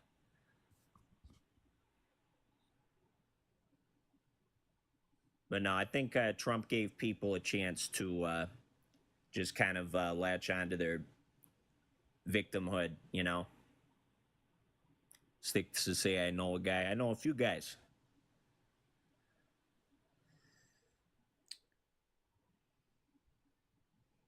That's just wild. Yeah, I definitely think that there was some kind of like mental breaking when he came in. I think it was almost like he was trying to affirm like comfortable beliefs that people have, I guess. Right.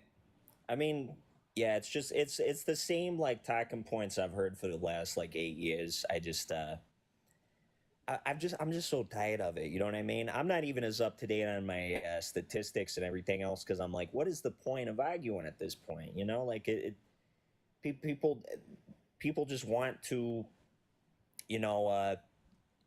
join the Trump grift, and like there's nothing really you can do to change those like super Trumpers out of the way. I feel like sometimes.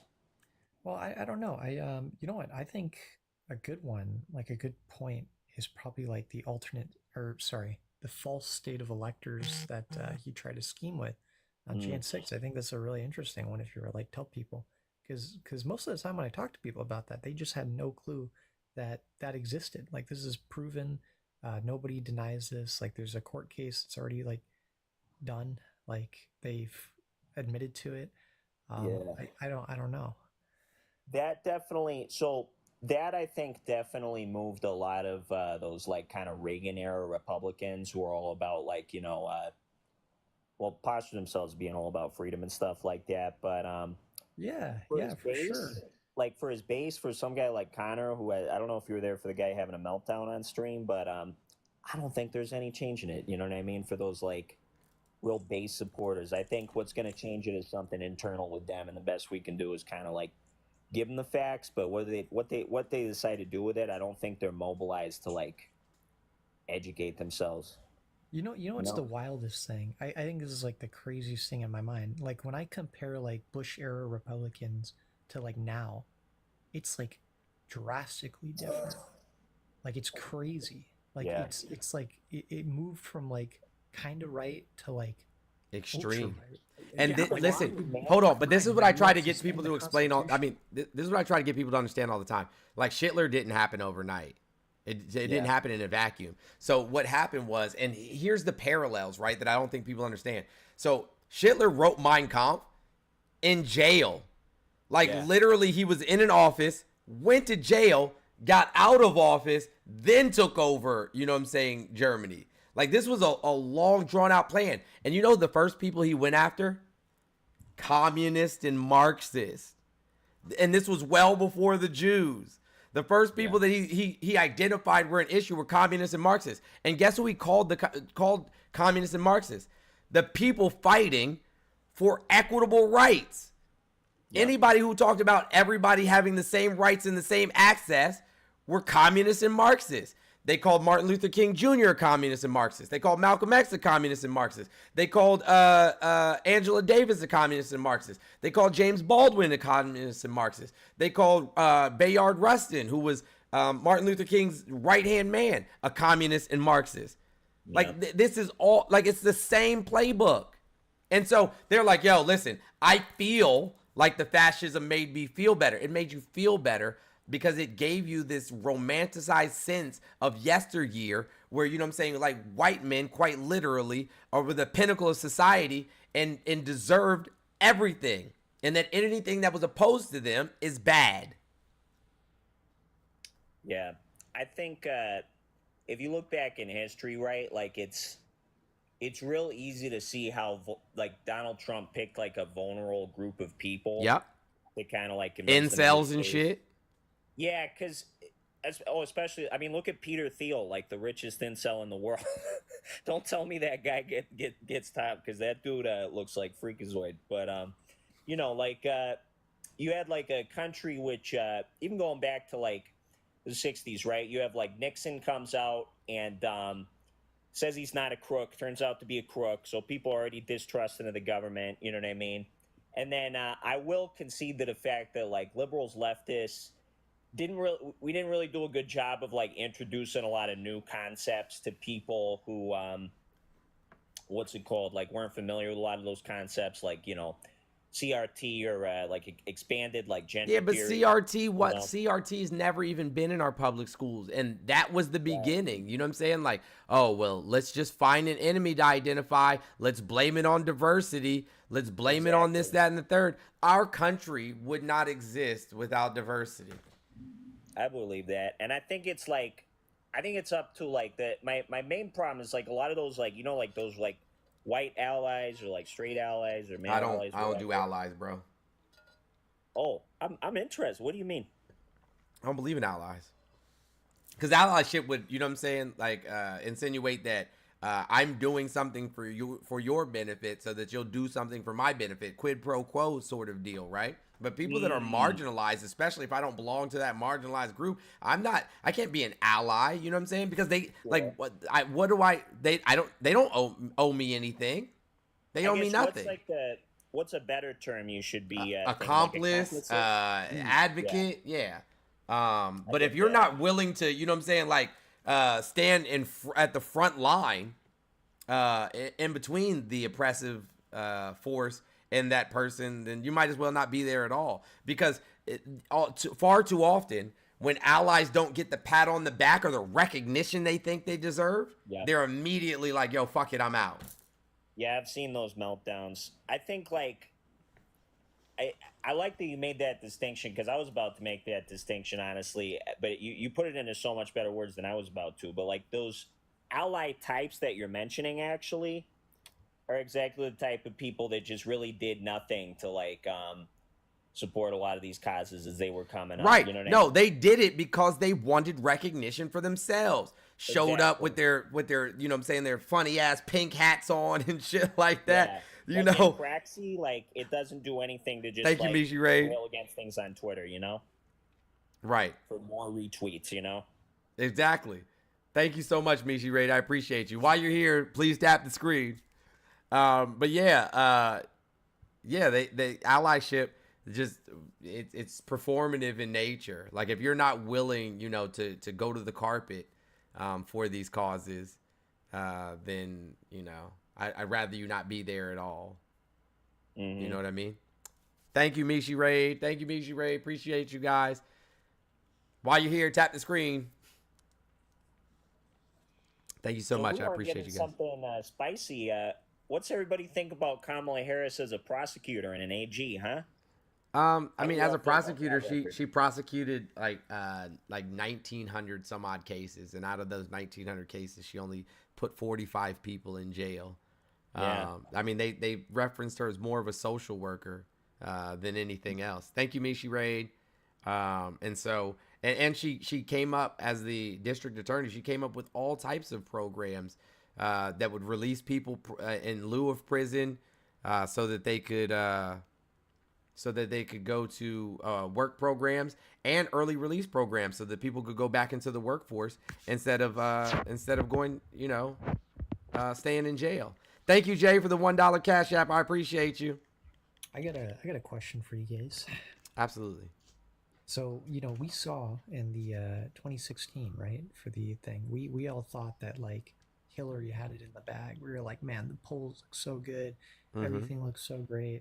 Like, there's no way we're going to lose this. And then we got, you know, absolutely crushed, right? Well, no, So, that's the thing, though. She won the popular vote by millions, like 8 million some odd votes. It's And she unheard of for people to just lose after that, she yeah. just narrowly lost the electoral college. Yeah, and she lost. And so what I'm worried about is, like, we're all looking at this, right? A lot of us are saying, like, I would say a lot of the left would probably say, like, oh, we don't need a vote, our vote doesn't matter. And then Republicans, on the other hand, are like, we need to make voting like as hard as possible for anybody to get voting done. And, you know, I feel like we're all losing sight of it. I was 3 mil. Sorry, I was 3 million votes. Okay. Yeah, and now we've got everybody hyped up on, you know, Trump's assassination and all the rhetoric and not the policies.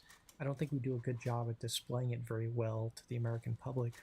Are you kind of scared that, like, we could probably lose again, most likely? I mean, yeah, absolutely. It's always a risk, but I mean, like, worst case scenario, I'll just leave. And you know, and I'm not joking when I say that either. So like, late. I will literally leave. Yeah, but we're getting this new candidate so late into the race. Like, it's insane. I don't think it's ever happened. I'm not worried so much about that, because, like I said, most leftists care more about the platform than they in fighting fascism than they care about like who's at the helm. I don't care who's driving the car as long as we get to the destination. Keep in mind too, Josh, and this is regardless of like any political standing I might have, right? This is, I worked in campaigns for a while, like, long story, but Same. Trump is like notorious at like just putting like the worst things at the front and center of his campaign, man. Like, already he's going on Truth Social to talk about how, like, well, now it's not fair that we have to like find, you know, we created this whole campaign against Joe Biden, and now like Kamala Harris is running. Like, you don't want to admit any sort of weakness in your campaign, which is what he does right there, because it makes people less enthusiastic to go out and vote. Like, the reality is, America's real polarized. Whether you like Trump, whether you like Kamala Harris, what's it called? Nobody's like changing your mind that quickly. You know what I mean?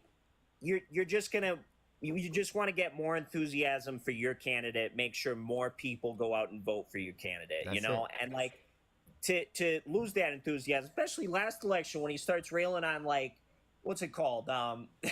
Like they're going to try to steal the election. For a lot of people, that makes them go, all right, I mean, what am I supposed to do then? You know what I mean? Like, right. And also he shot, like, listen, Trump literally shot himself in the foot last election. He said, hey, listen, go out and vote in public. Thank you, Mishi Raid. go out and vote in public. You know what I'm saying? Like, don't mail in your ballots. Go out and vote in public. Go out and vote in public. And so these people, during COVID, mind you, so these people that go out and vote in public, right? They go home that night, and these state legislatures passed laws that said they had to count the in-person votes first, and then the mail-in ballots afterwards. And so they count the in-person votes, and it looks like he has a slight lead. And then they count the in-person, the mail-in votes, and shit, overnight, it was over. And he was so upset. Like, how did it just change overnight? Bro, you did this. Yeah. True. Not that the Democrats are any better at campaigning, though, for the record, because we had Hillary freaking Clinton going against Trump in 2016. That was a gaffe. Well, hey, Josh, I appreciate you coming up, buddy. You're welcome back anytime. I just want to keep the panel kind of small. I don't want to have too much of an echo chamber here. So thank you so much, and welcome back anytime. Hey, guys, tap that screen. Let's get to 250K likes as quickly as we can. There's 730 people in here right now. We only have 196 left on our goal, so less than half of you sent $1. We'd easily get to our goal. You can send it to my Cash App or any of the pay links in the bio. Welcome back, Connor. Are you okay now? Yeah, I'm good. I just wanted to apologize for that and say that it's okay. I just wanted to apologize and say that wasn't right, and that's the only reason I wanted to come up. So I just wanted to say that, get that off my chest. I mean, listen, bro. I told you, amygdala response. I understand it. I'm not mad at you because I understand where this comes from. No, I get it, but it was uncalled for, and I just want to apologize. So I'm gonna hop off here. Thanks. Yeah. What's up, Val? What's up, sir? I was listening to your discussion when I first came in, and I don't think people, I mean, you've probably already talked about this a little bit, but I don't think people truly understand the excitement that's been created in the Democratic Party right now and the movement that we're seeing. I'm 59 years old. I've seen a lot of elections. I have never, in that 59 years, seen the type of excitement and the type of movement. Thank you, Tara. Thank you, Tara. W Tara in the chat. I'm listening, Val. Go ahead. But I've never seen this kind of movement in the Democratic Party. I mean, this is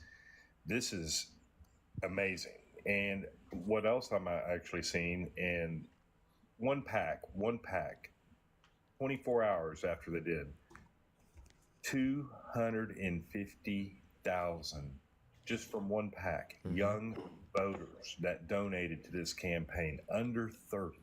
Yeah. The black, after the black woman's call, they did $1 million. $1 million. Yeah, just after the call, just during the call. Right. What was it? 281 million in 36 hours. So in a day and a half, she raised 231 million. That's never been seen before in political history. Right. And also worth noting, the black male vote or call also turned another 1.5 million. They raised 1.5 million in their call that they did the next day. Did you see that one, Jones? Yeah, I'm hearing about it just now. I saw people typing in the comments. That's crazy. And there's a white woman one tomorrow I'll be on. Yep. And there's also a women in Virginia one I'll be on tomorrow. They did the Latin women's call yesterday at 8 o'clock, I believe. Yeah, last night. Yeah. People are fired up. And also, they've already put out new pollings. Reuters did a poll that came out this morning that has her, huh? The 6-point swing.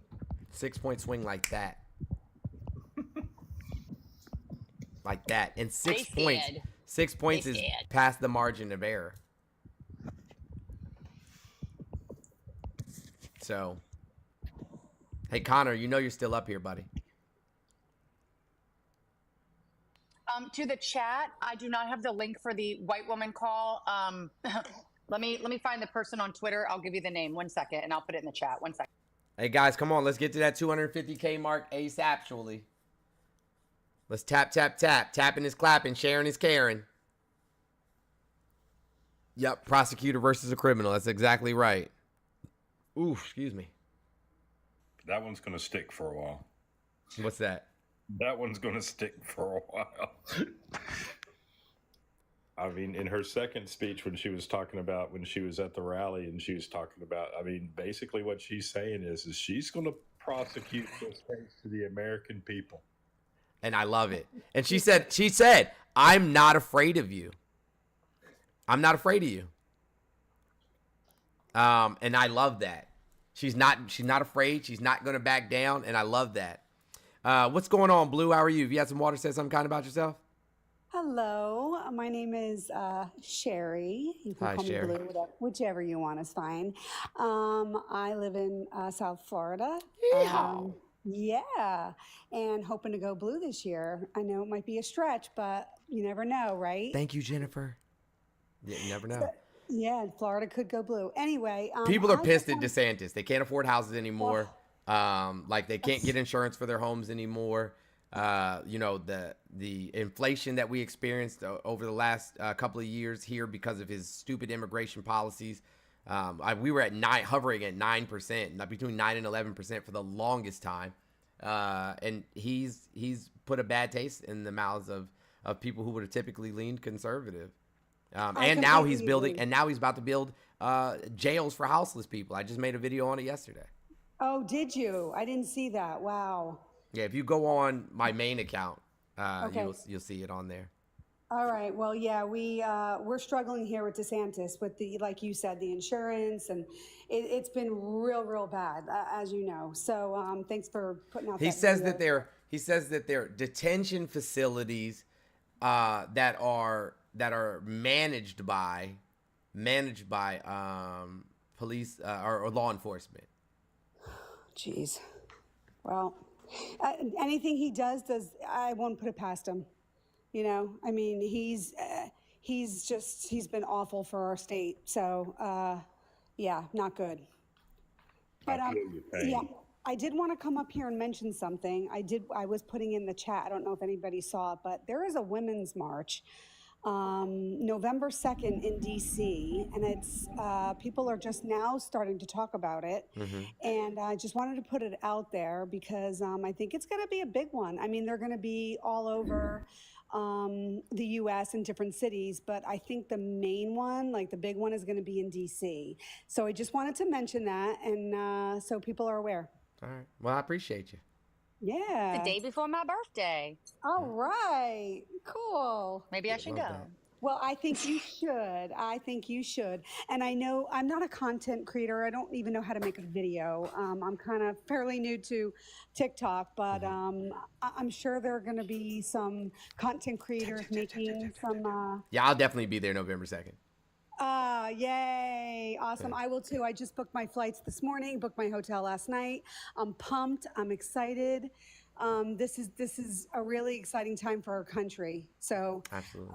Yeah. So thanks for what you do. I enjoy watching you and listening to you, and we appreciate you. Thank you. Deidre, thank you so much for the $1 Venmo. I appreciate your support. Only 185 left to go, y'all. 185 left to go. Thank you for coming up, Blue. You're welcome back anytime. Thanks so much for having me. Absolutely.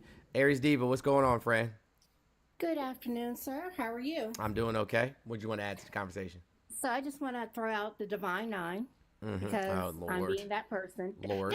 Don't be a hater on the AKAs, boo. Just because you can't be us or any of the fraternities, don't hate. Lord. No, I'm joking. Seriously, the AKAs and any of the Divine Nine, calling y'all out. We already did our call, was it 3 nights ago? 44,000 AKAs on the call. Thank you, Marina. W Marina in the chat. We raised, I'm sorry. Go ahead, I'm listening. You can just ignore me. We raised $49 million just in that little bit of a time period. Less than 24 hours, excuse me. Thank you, LaShondra. I'm calling all Divine Nine, and just to let you know, if she wins, all you're going to say is pink and green. So just accept that now with our pearls on. Just saying. Anyway, calling all Divine Nine sister. Yes, Al. Sorry. We need to be vigilant and we need to take them out. I think our Divine Nine in itself can pretty much raise all the money. Somebody said something as well that. Oh, Eva, thank you so much. Thank you, Eva. What? You said Aries Diva. What'd you say? No, I said no. That's not what I said. I said Eva. Eva. Thank you, Eva. Sorry. I just say my name all the time. Call out my name. So he always disrespects the Divine Nine or Black women in general. So that's not surprising. Sorry, saw someone saying that. But y'all can volunteer even if y'all are not the Divine Nine. And I'll put something up. I'll get it to Jones so he can put it up if he wants. But I will get that to you. And I just want to see Madam Harris in a line one time, just one time. Stay hydrated. Thank you so much for the $4 cash app. What? You said in a line, like step. Oh, yeah, step she line. Strolls. That's what I'm talking about. She has. You haven't seen it? I've never seen it personally. No. OMG, she totally strolled a couple times. Oh yeah, Never I gotta seen send it. you that. I'm about to look it up right now. Yes, look it up, please. I'm about to look it up. Oh my God, what's Divine Nine? Okay, was that a what? It is the first 9 Black sororities, sororities and fraternities. Like AKAs, we were founded in 1908. So it is the first of us. And Google is free, just FYI. Just saying. And it's a long story of the Divine Nine, so I just tried to sum it up in that. Yep, nope. I can't find a video. I'm gonna look. I'll keep looking though. All right, I'll send it to you if I can. All right, yeah, find one, send it to me. All right, thank you. Have a good day. You too. Thanks, bye. Tony Tone, what's going on, friend?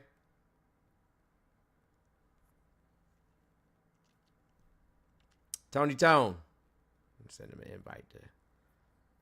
Keep tapping that screen, guys. We're right at 250. Let's get to 3. 250. Can I get a 3? Tony, you there? All right. My man said I'm out of here. Oh, the Germans just showed up. Hi, Becky. That's weird. The Germans. That's crazy. I'm literally leaving immediately. The Germans just showed up. I just watched the most horrific. Cheryl, thank you so much for the $10 cash app. Cheryl. I just watched a clip from Fox News this morning. Ouch. What happened? Oh God, here. Trump on his way out the door? You wish, Jones. Hold on a second. Are you listening? Listen. Okay.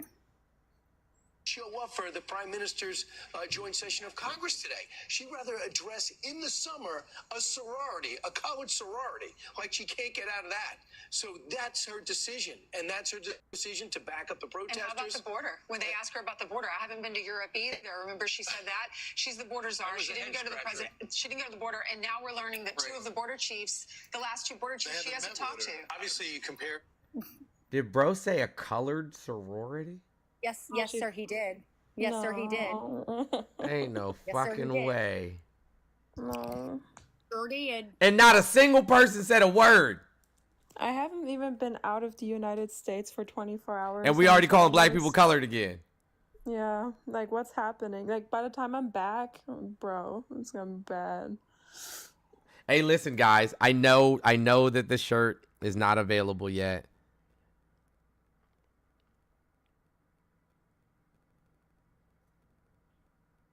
Oh, sorry. I just got a text message from my agent. I had to take a look. I apologize. Oh, sweet. I might be featured in another article. Love it. Hold on. I want to show you guys something really quickly. You mean AI? Yes, I know. The AI. Jess, did I ever tell you about that? Huh, Jess? Okay. Yo. That's beautiful. Jess, your music. These will be available in the store. These will be available in the store today. I'm waiting on confirmation from our printer, but they'll be in the store today. The final ultimate branded, dark branded move It is. This was the ultimate Dark Brandon final move in his presidency. Yeah, but but watch out, baby. It'll be in the store today. So as soon as I'll let you know. I will come back live later on today. So if you don't follow me, follow me. If you want one of the shirts, stay tuned. They're coming. They'll be out today. But listen, this is going to be the campaign shirt of all campaign shirts. On the sleeve will be a QR code that people can scan because we couldn't get the NFC ones printed fast enough. Plus, you have to buy them in bulk. But you can scan the QR code. It'll take you directly to our donations page. And then on the back, will be our new TUFF branded political emblem. So, yes, they'll be out. I was going to do the aviators, but because of social media and stuff like that, and this is what's been popular for the most part on social media for people like doing some slick shit. I figured I would go with the cartoon glasses instead.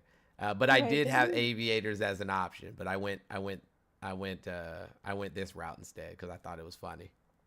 Is that true actually? Because I read it on a news banner, and I didn't read the article right before I left for Germany. Which is what? That Trump said that he was gonna sue Biden for he did say all the campaign efforts that he. You know how many people are sitting around with crates full of fucking Val. Let's go, Brandon. Yeah, let's go, Brandon merch. Pissed. They sitting somewhere in fucking Kentucky right now. Eastern Tennessee, mad as hell. Beautiful. And it's also permanent. Selling them for 90% off is crazy. That's crazy. In the TikTok shop. Oh He man. said that he was gonna sue for the campaign efforts that was going. He's seeing the against Biden. FEC. He already filed a lawsuit against the FEC to try to deny her access to the $91 million that was left in Biden's campaign. By the way, the FEC has already stated that her name was on The ballot already. documents. Yeah. Well, no, on the documentation for the FEC campaign fund. So she was part of the campaign because fund. it's So Biden Harris. right. That's So why- she was already on it. So the lawsuit's bullshit, but it gives the talking points to the right. Yeah, Tennessee. Listen, I did a video on on them trying to impeach her yesterday. I did a video on it yesterday. Yeah, they're also gearing up to. I mean, they've already admitted that they're gearing up lawsuits and preparing lawsuits in swing states to any potential challenge that they can make. They're already gearing that up. But I mean, So listen, that's dangerous. quite literally an entire panel of legal experts, judges, law professors, you know what I'm saying, constitutional lawyers have all said on multiple different platforms there is no legal standing.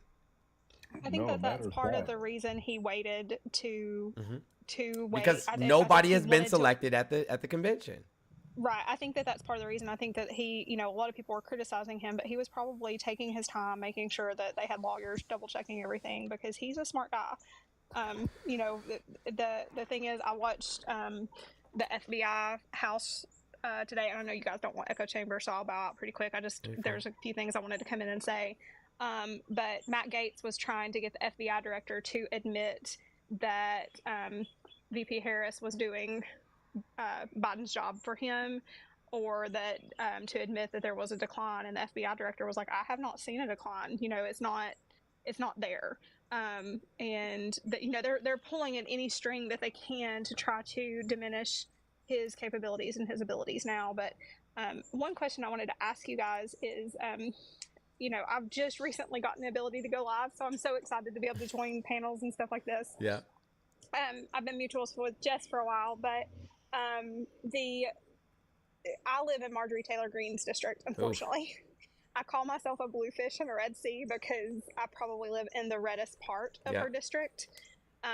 And, the impact here that I can make is minimal. Right. But I do, most of the people here are just, and it's a lack of education. There's a lot of issues because of the high poverty rate that just kind of affect us. But what advice do you guys have for those of us that live in such and I mean, it's more than just in a Republican area. Like, these people are the QAnon people. They are the flat earthers. My own mom is a flat earther now. No way. Yeah, and like it blows my mind because it started with her listening to one rap video, and it's just so. What do you guys have for? What kind of advice do you have for people like me that are like the bluefish and the red, and it's truly a Red Sea? We're completely inundated with. I personally I don't know. I have no idea. I don't know. I have no idea what you're going through. It, I would ask it's Jess or Val. Yeah, Oh, it's about organizing. Unless you're like, whoa, I know too, Jones. I would just say it's about finding your people. Even in Marge's territory, we know there's voters there. They voted. So I would, if you don't already have one existing, I would definitely invest in getting a local progressive party started. And establishing meetings once a month, establishing a newsletter, and I'm telling you, if you get enough people together to do it and organize it, it doesn't take a lot of effort for all of you to start building a coalition and just making the base informed. And if anything, getting them out to vote to at least address like the presidential, your local government. Because that's the problem. When you start to feel like the only person in the big sea of red, you get very defeatist and you stop voting. And I've seen that the reality is, like I went to New Kent. I'm gonna give you an example. When I was running last year, I knocked a neighborhood of about 300 houses. And of those 300 houses, 40% of them were Democratic or left-leaning. Every door I knocked, those said, yeah, I'm the only one here. I'm the only one here. I'm the only one here. I'm like, no, you're not. It gets to the point that you start tricking yourself into believing that you are isolated, and you are not. And when you start building some type of organization that makes people feel comfortable and confident they can join, you will see a shift and go, oh shit, I have a bigger community than I thought. So if it doesn't exist already, make it. We do have like a small Democrat group that they meet. It's mostly older folks. I think most of the young people, like we have a Democrat of our county Facebook and that sort of thing. And we certainly do that. I think the hardest part is just a lot of people are scared to come out because this is, it's hard to be progressive in this area. It really is. Yeah, I get the area you're talking about because I live in Texas, so I deal with a very and I mean, I still wear my shirts. Like I went to our county, like our patriotic event on July 4th, and I had my Beach Blonde Bad Built Bitch Body shirt that I was parading around, and because I was letting people know where I stand, and mainly to let people know that if they see me, that you're not alone. And I try my best to do that. It's hard. But I just didn't know, like, I do my best when I'm talking to people not to talk with them and not talk at them. But, it's just hard. Yeah, there's a group that can help you. Look up Defense of Democracy, Georgia. And Defense of Democracy has tools and everything to help you with everything you're asking about right now. And that group, that's a national chapter. If you don't find one in Georgia, call the national chapter. They'll tell you who your regional directors are. And you can work with them. They will help you with all the tools you need for what you're asking about. Thanks. I'm bookmarking it now. I found another one. The DEM Lab is what I found yesterday in some labs. So I really appreciate you guys sharing resources. But I will bow out because I know you guys are wanting to get people that you can talk to and that sort of thing. I love that you guys are doing the panels and what you're doing. So thank you so much. And thanks for letting me come in. Absolutely. What's going on, Shan? Hi, guys. Good morning. How are you? Well, I'm better today. Yesterday, I was really frustrated because my parents, I just found out they're like really going in on Vice President Harris. And I kind of got into it with my dad yesterday. And so it's been hard. And then my aunt too. I'm like, my dad's a veteran. Trump hates veterans. I know. And I told him that and he just refuses to believe me. And I just put in because I just helped him file for the PACT Act because he's having breathing problems. I know. And I know. Stop it. I know. And I'm telling my dad, I'm like, he wants to take away all this stuff. He doesn't, because he's retired, so he gets money because he was in the reserve, and he gets money for Kaiser because he put 40 years in as a RN, and The vast you know, majority of conservatives voted against it. I know. And he constantly tells me, oh, I'm not a Republican, I'm independent. I'm like, you're not an independent. And it's like, what? I don't understand this. I said, you want help because my husband is a veteran and he's also 100% connected. And he was also a firefighter, and he's got his pension from that. So I'm telling him, I'm like, you need the help to file this. I've already filed it, but you're voting against what this program is for. They're trying to even take money away from us. I said, we're in danger. Like, if they cut our benefits and our medical, you know, that's not right. My dad's, you know, he's usually pretty, you know, he believes in choice, so that's a good thing. My mom doesn't, and I'm just like, you have biracial granddaughters, you know, and it's like, what are you doing? Like, he posted something horrific on Facebook. I just had to not unfollow him, but just block out what he's put. But about Kamala, I'm like, we're in California. She helped. Everybody's just, all this false information just keeps going and going and going, and they're stuck in this little. Oh, thank you. Thank you. Yeah, she does a lot of performances up in Seattle. Sorry. My daughter, she's a songwriter, book writer, all that good stuff. Mm-hmm. Anyways, so how do I get through to them? I mean, and I love my parents. I mean, we are so close as a family, but this is like really tearing us apart, and it's really making me sad. I So mean, I had to listen, kind I of would get like away from Facebook. No, I'm dead serious though. I'm dead serious, and I had to do this with multiple family members. Some coalesced, some didn't. Hey, listen, if you're gonna continue down this path, we can't continue down the same path. I'm gonna have to part ways, and like literally, you have to be willing to do it. I cannot, and will not support somebody who is quite literally supporting fascism. Like and because we saw these very same splits, and I studied this at length in you know what I'm saying, 1930s and 40s Germany. We saw the exact same splits, families divided. In terms of the Civil War, we saw the same things. People in the same family fighting on both sides of the war. And just ask him, like, at what point in history ever has being conservative or voting for the conservative party in any way, shape, form, or fashion been good for any society? Hang on to these ideas of yesteryear. Yeah, I had to mute because there was a truck coming behind us. Being non-inclusive. I mean, know, if you but just the watch thing his, is- if you just watch his acceptance speech. Oh, I know.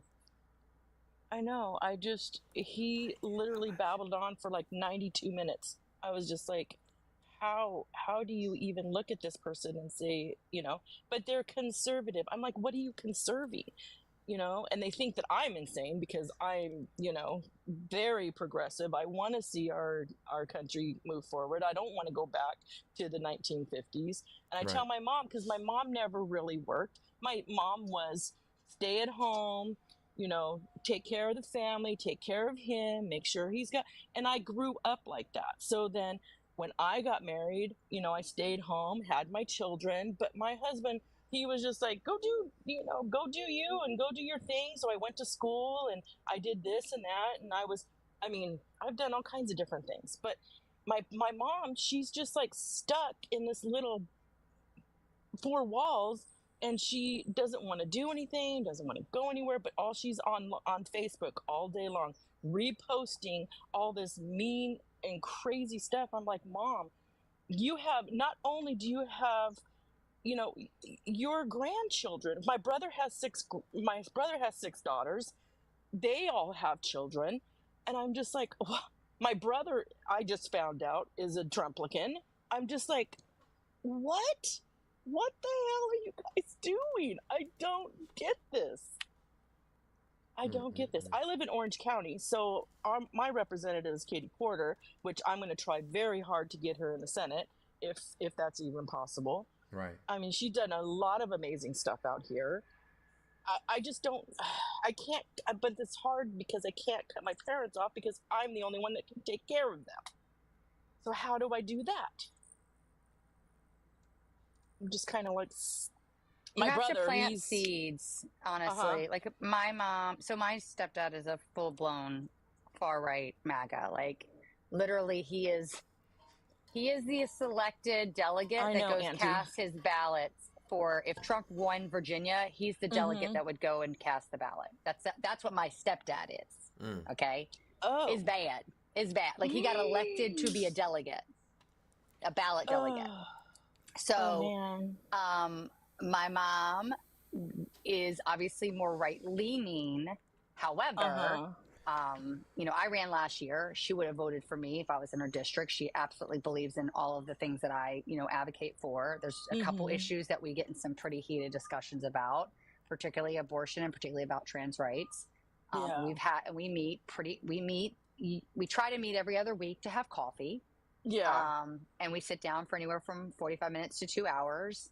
And we try to talk more like, you know, and I recommend this to anybody that is experiencing this, because this is very common. Okay. Your experience is not uncommon. A lot of people have lost family members and are dealing with kind of this division and this walking on eggshells around people because of the political world. I say that you have conversations that are like normal, regular, everyday, run-of-the-mill conversations, and then you introduce issues in a very non-political way. Like how? Because every time I do, my mom shuts me down. Right. And yeah, like one of my Christianity thing. Right. So what's really funny is one of the things that I got my mom to move over on abortion rights was, which I never even should have had to do that because I literally had one and she was the hugest supporter of me when I had it. Of course. But now fast forward, she's found Jesus, all these things. Anyways. I didn't know Jesus was lost, but I know, amazing. It's like he just was found in the woods somewhere, and now she hates abortion. My sister but no, found Jesus too. Hey, can I tell y'all something really quickly? Yeah. Currently, right now, Harris has a 54% percentage points ahead of Trump with black voters, 25% among young voters, 21%. 21 percentage points above for women voters, 30-point higher among Asian voters and Pacific Island voters. She performs better than Trump with undecided, independent, and third-party Latino voters, as well as Latino voters who were skeptical of both Biden and Trump.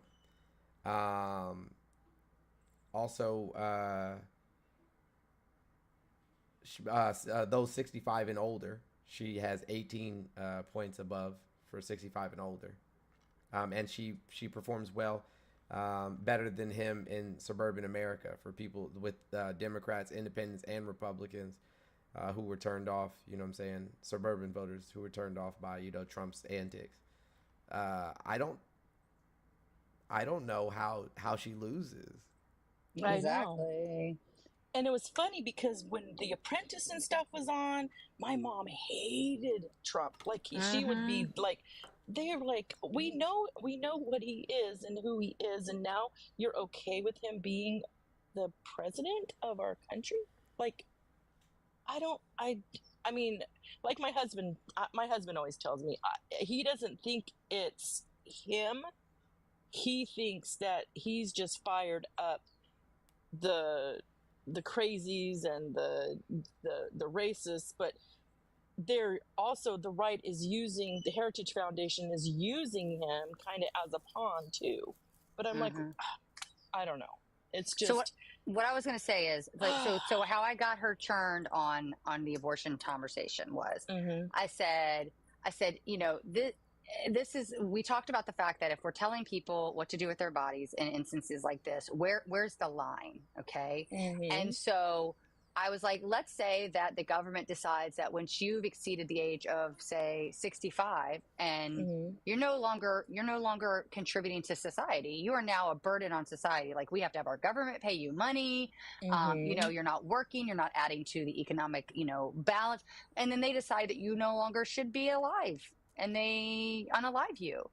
And I said, when you start setting, and I said, and like literally, I'm like, I basically brought up eugenics, okay?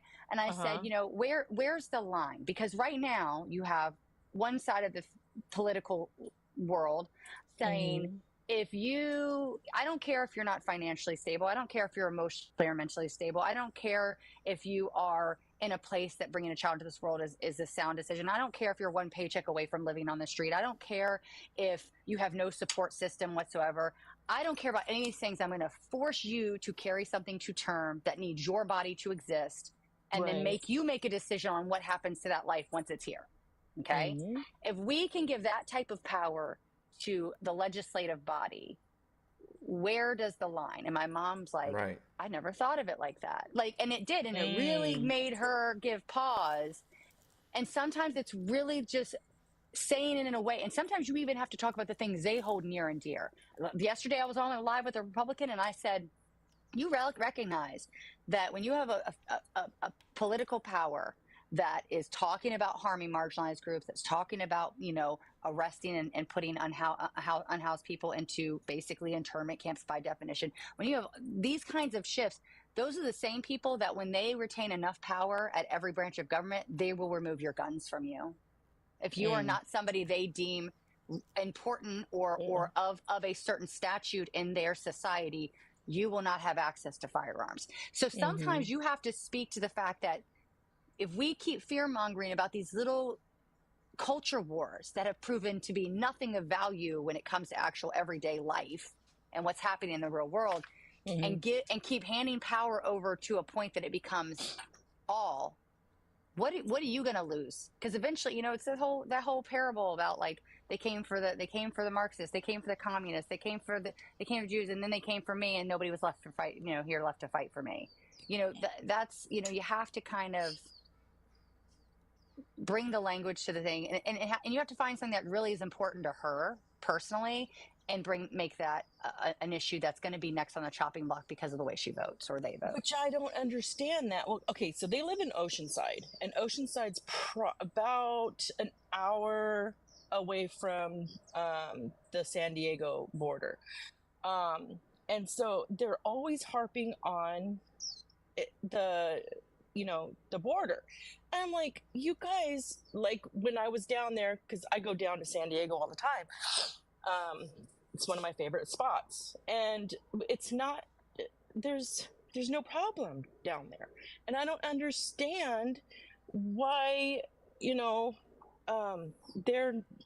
they're even worried about it. And I tell her that all the time, and it's just crazy. And then you got people in the middle of the country that is worried about the borders, and I'm like, you guys have no idea. You're just spouting these talking points that you have no idea what's going on here. I think Jones just did a really good comparison with the border conversation. Like, make it go, do you recognize that there are people that are probably like bad or criminals over in Arizona or Nevada? And and like, if they came over here, Mom, do you think we should start putting a border up? Because now people that, the reality is bad people exist everywhere. That's the reality. And to close off our society from this group of people based on arbitrary lines that would harm 98% of the people that are not criminals, not violent, not coming here for any nefarious purpose, because of this small percentage of people that may have ill intent. What does that say about our humanity? Right. Dig into her humanity. Like, it's just finding a way. And again, it might take a bunch of conversations, because it took me 6 months of conversations with the abortion conversation with my mom. But how do you do that did she shut you down every time? Sometimes. Or just want to change the subject? Hello. Changing the subject was the more common tactic. But she's shut me down before too. I mean, the trans issue especially was one that we got really, and I'm talking, I was yelling at her at a loud volume in a parking lot, and I'm not shitting you. The people around that caught this conversation are probably like, oh my God.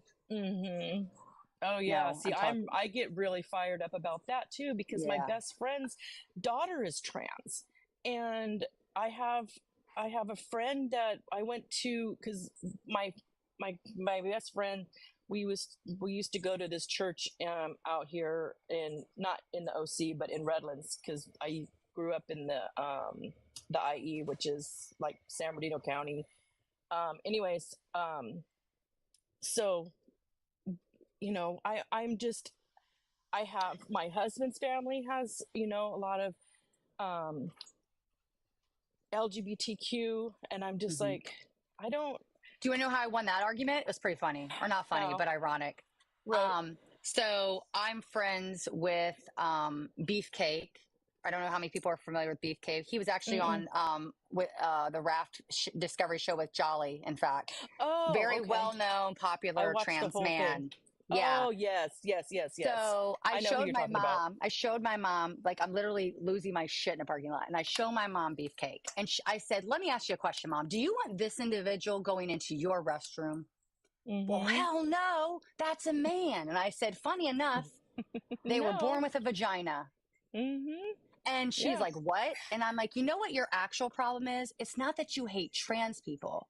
It's the fact that it's about privilege, in the sense that you will give them a pass if they have the means, resources, and desire to transition up to your standards. Right. If they do not have the means, resources, and desire to transition to a standard that you find them to be acceptable and passing, you don't want to accept them. Right. And she's like, she couldn't respond because I wasn't wrong. And I said, so the fact that you're going to deny someone's existence because from your visual perspective, they don't give you what you see as a woman or what you see as a man, that's a you problem. That's not a them problem.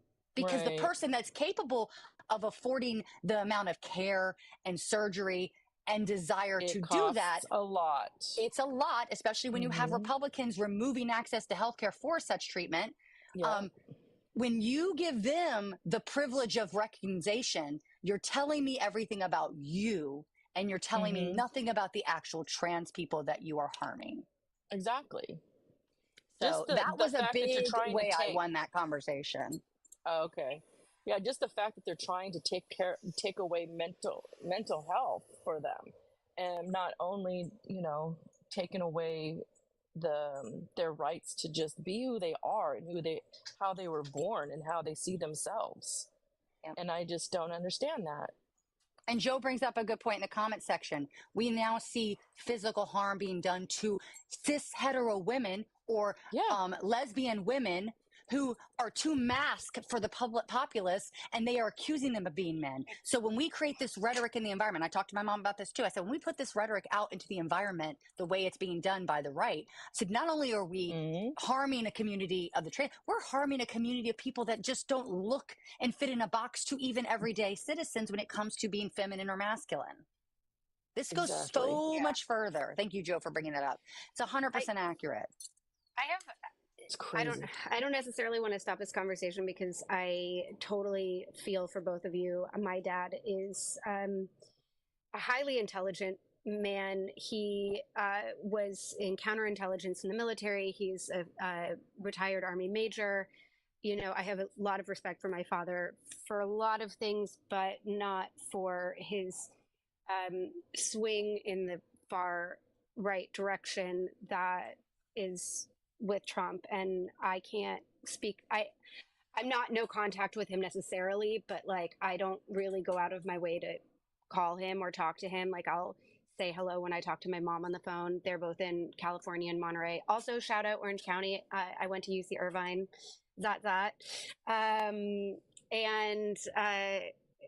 I'm in New York and my parents are in California, and it's just the last time I was there, which was for my mom's 75th birthday, and on the eve of her 75th birthday, we were having a, very innocuous conversation, and these are how they start. My dad is not a healthy person. He's had he used to have hep C. He has he's diabetic now. I don't think he's past being pre-diabetic. He's like actually diabetic. He's got a lot of health problems, and so whenever he gets sick for like months. And he got over COVID in I want to say December or January. He was hospitalized. He was very, very sick. And so anyway, we got on somehow the conversation. We were watching Shark Tank, and all of a sudden we were talking about COVID, and he's talking about how the last time he got it, and the words China virus came out of his mouth. And I have been doing so well. I had seen him for a few days, and then China virus came out of his mouth, and I couldn't hold back anymore. And it only started like, Dad, you can't say that. That's extremely racist. And he was like, and that went into a shouting match while we were at the hotel. And my mom just upset her. I said things that I could never take back. And he said things he could never take back. And God, why?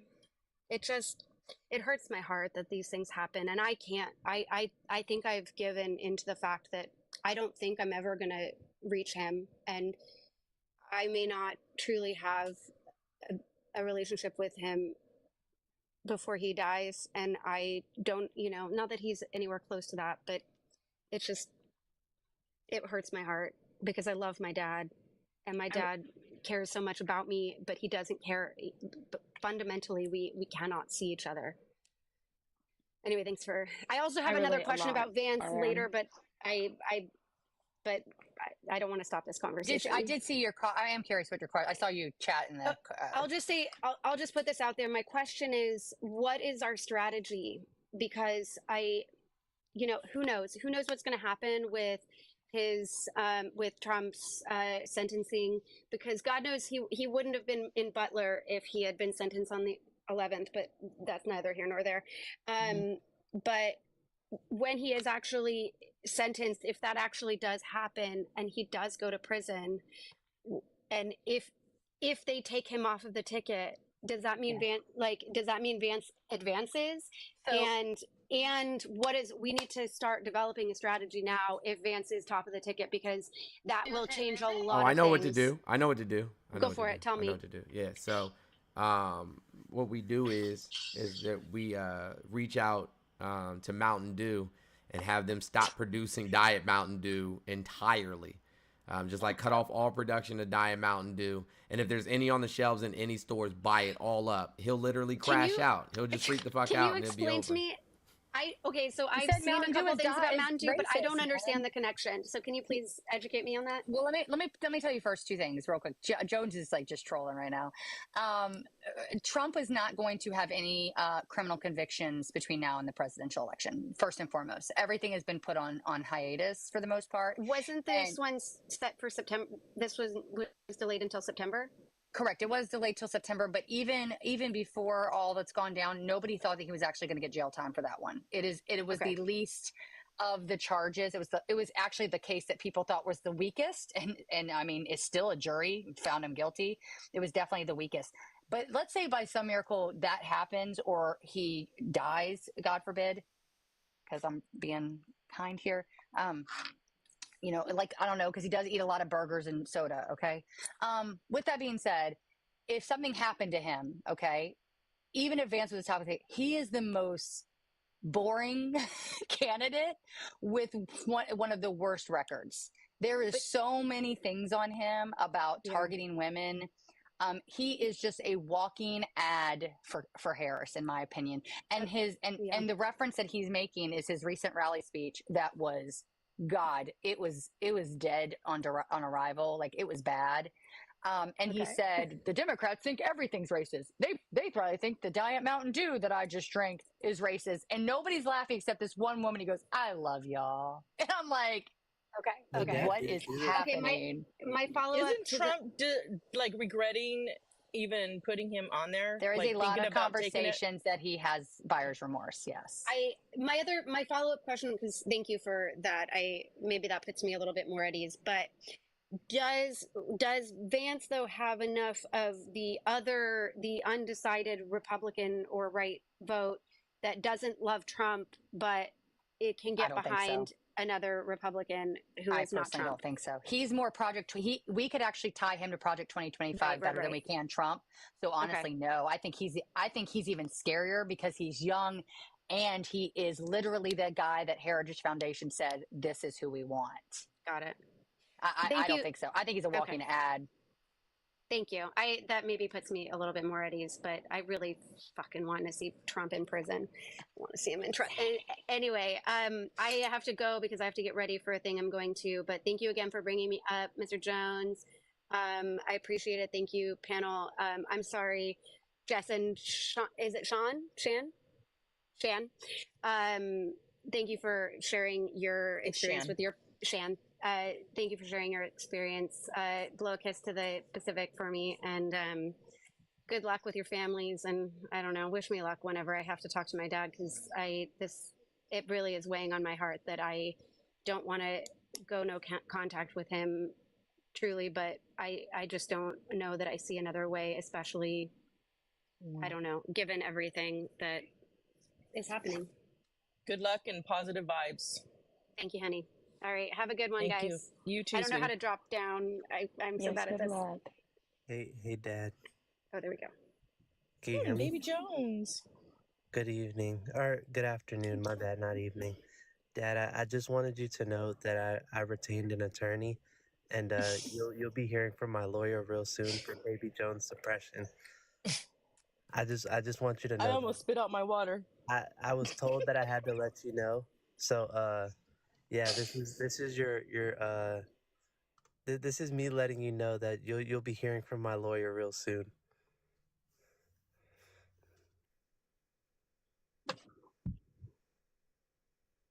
We don't tolerate Baby Jones suppressions on this TikTok app.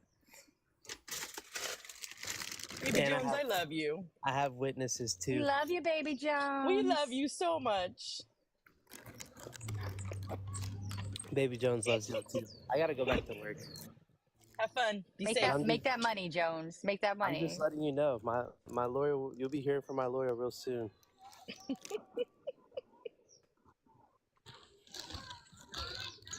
So cute. Jones, you have the cutest kids, I swear. Is he even listening? I appreciate you. No, I'm listening. I'm sorry. I'm trying to work. Good. I'm trying to work and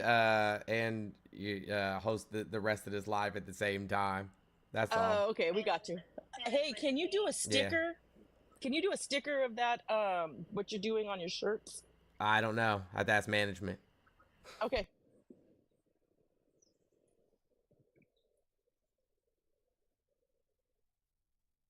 Yeah, do a sticker. Your mic is off. Oh, gotcha. What's up, Kayla? Hi, I didn't know if y'all could hear me. I've had some Now red we can. bars, so I wasn't trying to speak if it was going to be cutty. No, I can hear you just fine. I kind of wanted to touch on kind of what RM was talking about with, she brought up a really good point of the no contact. I've had a couple of experiences in the coming months towards the election with my father as well, with a lot of aggression. I'm also really young and I live with them, and it is extremely hard to seem like I know what I'm talking about, knowing that I have the education that I have and that I keep myself in the loop with what's going on.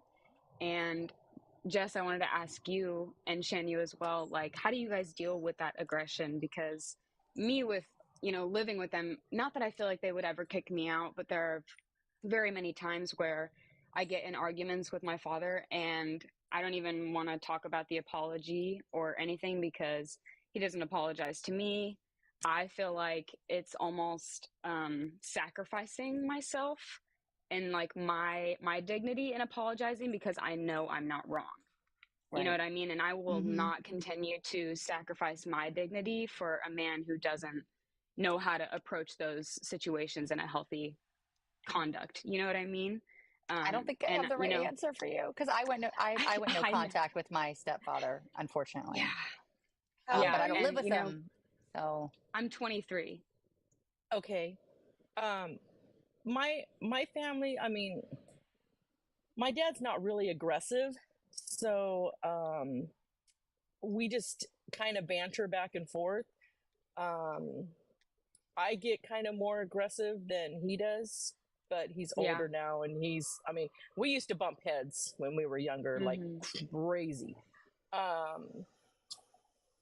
But I think just I don't know, because especially if you're living with them, it's really hard you just have to speak out and just try to stay as calm as possible and just say, Dad, I don't want to argue with you, but these are really things that are true to my heart, and you have a daughter, so these are things, and eventually one day you may have a granddaughter, because I think they're stuck in this the past, like very how it used to be, and I'm like, well, we don't want to go back, we want to progress, but the thing is with white cis males, they are so afraid of losing control, and they're having a hard time because any type of change, you have to like really pull away from the past. And I mean, if I'm making any sense, I don't know. But no, absolutely, I get it. I have a 32-year-old, and she's going to be 33 in September, and I also have a 30-year-old, and she's going to be 31 in September, and so both of them are very highly educated. They have their own lives, and my daughter, I don't speak to her anymore because she decided to marry a man that is so far right, and she's just I mean, it's crazy how things just switch like that. And and speaking of how you said, marrying off to that's kind of like my sister, not too much older than me. We're about 5, sometimes 6 years apart. And her husband is just like, he wants to vote for RFK, and I'm like, no, like, you don't understand. I literally sent him like all these text messages I even sent him like the media literacy chart so he could even find his own news source that he would be comfortable with to find more education in that. I tried to give him more resources, and I pretty much just got left on red. And I'm like, dude, you don't understand, like, my sister wants to have kids with you, and you are like directly going to be choosing for the falsehood of this. And I want you to understand. And it gets me like shaking, and I feel like I'm like a red dot in my blue, or a blue dot in my red family. That's how it is. Like, and it's like kicking outside of walls, I get it. And I get it. they don't take me seriously, no matter how much I am a sponge and soak up the amount of information I possibly can. And it's hard to convey it into words too, like right whenever these instances happen, I immediately just want to like word vomit all these facts, and I'm like, you guys just have to listen to what I listen to. It's really overwhelming, and I'm so, it feels amazing to be alive in this time, to see our first female president, and her being a Black woman. Like, nothing makes me more happy to be alive in this lifetime. And I just really hope that it's very exciting. People my age can really come around to it and just like really open their eyes and read. Read. It's so beneficial. It's so important. That's the thing. And I know there are a lot of people do that. Yeah, exactly. They don't. They want to be stuck in these little news bubbles and listen to the news all day. What state do you live in? I'm in Missouri. Oh gosh. Yeah, See, yeah. the good thing with me, I live in California, so I'm you know, from California, just so it's been nice to okay, hear. Yeah, yeah. So I mean, we have a lot yeah. of things that, you know, and it's funny because everybody talks so much garbage about how California is. Oh, you guys are, you know, doing this and doing that, and I'm like, okay, well, I live in a very tourist area. I mean, I can't even go down to the beach Same, because it's overpacked, and same. I see like license plates from all over the place. And I'm like, you guys talk so much garbage about us and our homeless problem and blah, blah, blah. But Gavin is literally working on getting that solved right now. So everybody that says, oh, we want Gavin Newsom as vice president, well, we're not done with him yet, just Right. at all. He's And still, yeah. so, yeah, he's still doing good things. You know, he started doing the different projects, you know, for, you know, building things, but, you know, with pandemic and then the cost of things has gone up. So what he had already put in we have to spend a little more, you know, our taxes. I don't care. I would pay whatever we needed to do to take care of our population and our people. So it's just, I don't know. I feel really being on this app. I mean, I've been following Jess and Jones for many years. Me too. I just haven't really come on very much to Me talk neither. until, and I Yeah. really wasn't that political back then. And that's when my husband was like, wow, you've really gotten political. This is kind of, you know, Mhm. whoa. And then I get kind of angry, but he's just like, you just need to, you know, chill. But I can't chill, Never. dude. Never. I Because never will. I never will. yeah, I'm like, I you're a don't risk of understand. life. I don't understand, you know, I and don't I either. had this instance with my sister. We were actually in the car about to go grocery shopping, and I was just kind of going on my little political spout, and she's just like, I just don't want to talk about this. And it's like, why is it that whenever I'm talking about good things, progressive change, things that you also agree with, it's I don't want to talk about it. But the second that It's someone wild. else who is just raging with misinformation, you just, oh, you know, you just got to let them talk, you know, just, you know, let them be. It's like, fuck no. Like, I'm not. No. Mm-mm. And, you know, I've never been, you know, I recently have gotten into politics as I turned like 19. And like you said, like finding TikTok has been the biggest saving grace. I don't know where I would be, honestly. I think that I would be so misinformed. Not that I learned everything from TikTok, but it's the people, the connections that I've made. Jones, Jess, I wish I could share you guys with literally everyone. Right. It brings me to tears how Aw, happy thanks, I am Kayla. to be around people who are so progressive and want the change. You know, it's a scary time, but it's also, it just feels amazing to be here. And like I said, I wish I could share you guys with everyone because I feel like people just need to hear you guys. And yeah, the Tough family, it's truly amazing. What I the don't fuck want is to this? talk too much on this topic. I know that Jones, you probably have to get going, but Jones, you get my text message? I'm looking at this shit right now in fucking awe. I'm like, yo, what is this? Are they all related? Are they sisters? I know. Who? Oh, you guys. I'm not about to put it on the screen. No, I told you they all looked alike. I was not being sarcastic. They're not but they were related. No. They're supposed to be all different, like, Republican women in Wisconsin. Ain't no fucking way. Kayla, I appreciate you. My oldest daughter is 19, almost 20, and so, like, and she is a raging leftist. You know, I'm so happy that you're able to influence her that way, Jess. No, she influenced me. Kayla, regardless. Dude, what you see right now is my 19-year-old daughter's fault when she was 13 to 15 years old. What you see right now is the fault of my child. That's amazing. Yeah, see, I've always been like this. No, I've always gone against the grain. And that's just the way I am, always. I married into a my conservative. daughters. I married into a conservative Christian family for 13 years. Oh, yeah. Initially raised my 3 daughters in a Southern Baptist church where I sang, where I did Sunday school, where I did Awanas. I was a leader in my church. Yeah. And thankfully, we kind of were forced out of the church because of my divorce. And shortly after that, my daughter came out as pansexual, and a lot of other, like, she just started sharing more and more information with me. And wow, what you see before you is 95% a proponent of my child.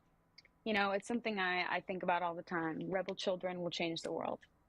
They really will. Absolutely. They are the future, y'all. You are the future, my friend. Yes, yes. Well, thank you This guys for your 42-year-old time. woman will pave the way for you all day, every day. Okay. I love that. I love that. Well, thank you guys. Thank you, Jones. Thank you, Jess. Thank you, Shan. My favorite panel to be on, and I You're look so forward welcome. to continuing to listen. So, thank you guys. To the individual G Wiz who wants to know what pansexual is, pansexual means that you love anybody, no matter who or how they present. So she will love somebody based on who they are, not their sexual orientation or their gender identity. Right. I had to come inside. The lawn people are here. Are you looking it up further, Jones, now? What are you doing? You look very enthralled with Because research I over want to there. see, like, do you have the video? I could What probably are you find guys it. talking about? I was telling him about the fact that there was a clip that MSNBC shared from CNN. It was originally on CNN, but MSNBC shared it, and it was talking to rural white women in Wisconsin that were avid Trump supporters. And when I told him about it, I said they all look the same. And someone reshared a screen grab of it on Twitter, and I sent him the picture. And he's like, "Wait, are these sisters?" I'm like, "No, they're not." I bet you if they did a DNA, they would be. Oh, I just wanted to let Justice for everyone Baby know. Jones! Justice for Baby Jones! Thank you. Justice I for just Baby saw the Jones. text. Justice for Baby Jones. Yeah, I think it should be put in the chat by everybody. But with that being said, Baby Jones. I just came up to say that everyone should go get Tropical Smoothie today. Oh, where? Don't be putting things in my mind. I'm gonna go spend money that I don't have. Everyone should get a Bahama Mama and a Chipotle. That's that. Listen, their like kiwi Jamaican quencher jerk, personally. their jerk chicken wrap is so fucking good. Oh my god. Where is that? At Do we Tropical have them in Cali? Smoothie. Tropical Smoothie. Oh, I don't think we have that in Cali. I'm Not sorry. where I'm Just at. get a Chipotle chicken club with no bacon. Oh, we have a And Chipotle.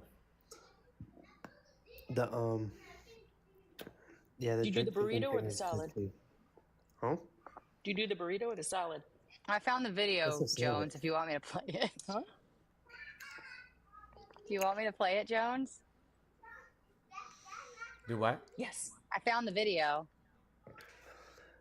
We all want to see it. Yeah, you have the video? Yeah. Oh shit. Or I can send it to you. Please. Okay.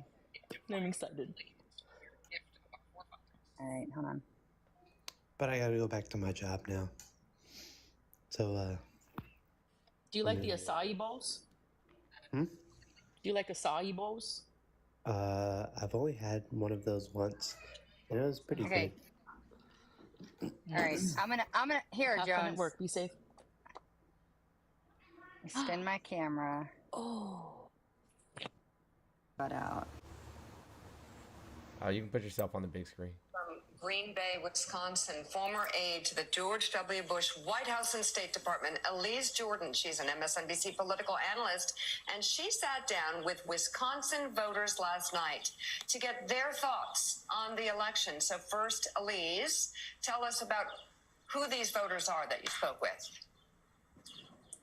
Hi, Mika. So last night, I sat down with two groups of Wisconsin voters, the all-important voters in this state where around 20,000 votes decided the last two presidential elections. We spoke to a group of female Trump supporters, and then we spoke to a group of right-leaning swing voters to hear what they thought about the recent shakeup in the election and how they see the campaign. Now, Mika, I will say that I had been in Wisconsin about a month ago doing similar focus groups, and I was really shocked at what a burst of energy the new nomination. Hold on, I gotta let my dog in.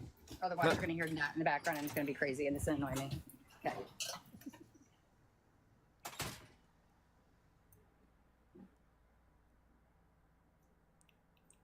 of Vice President Harris has given the race in the sense of how the Trump supporters responded and how the swing voters responded. So I'm excited for everyone to hear directly from the voters at this important moment.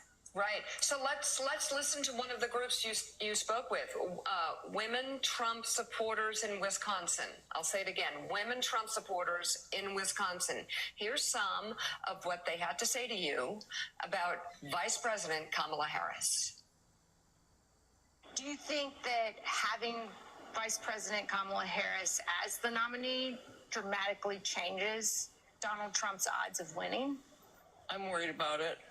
Yes. I think she's going to go for the minority and female and younger voters. Progressive. Everybody's excited about her, and that scares me.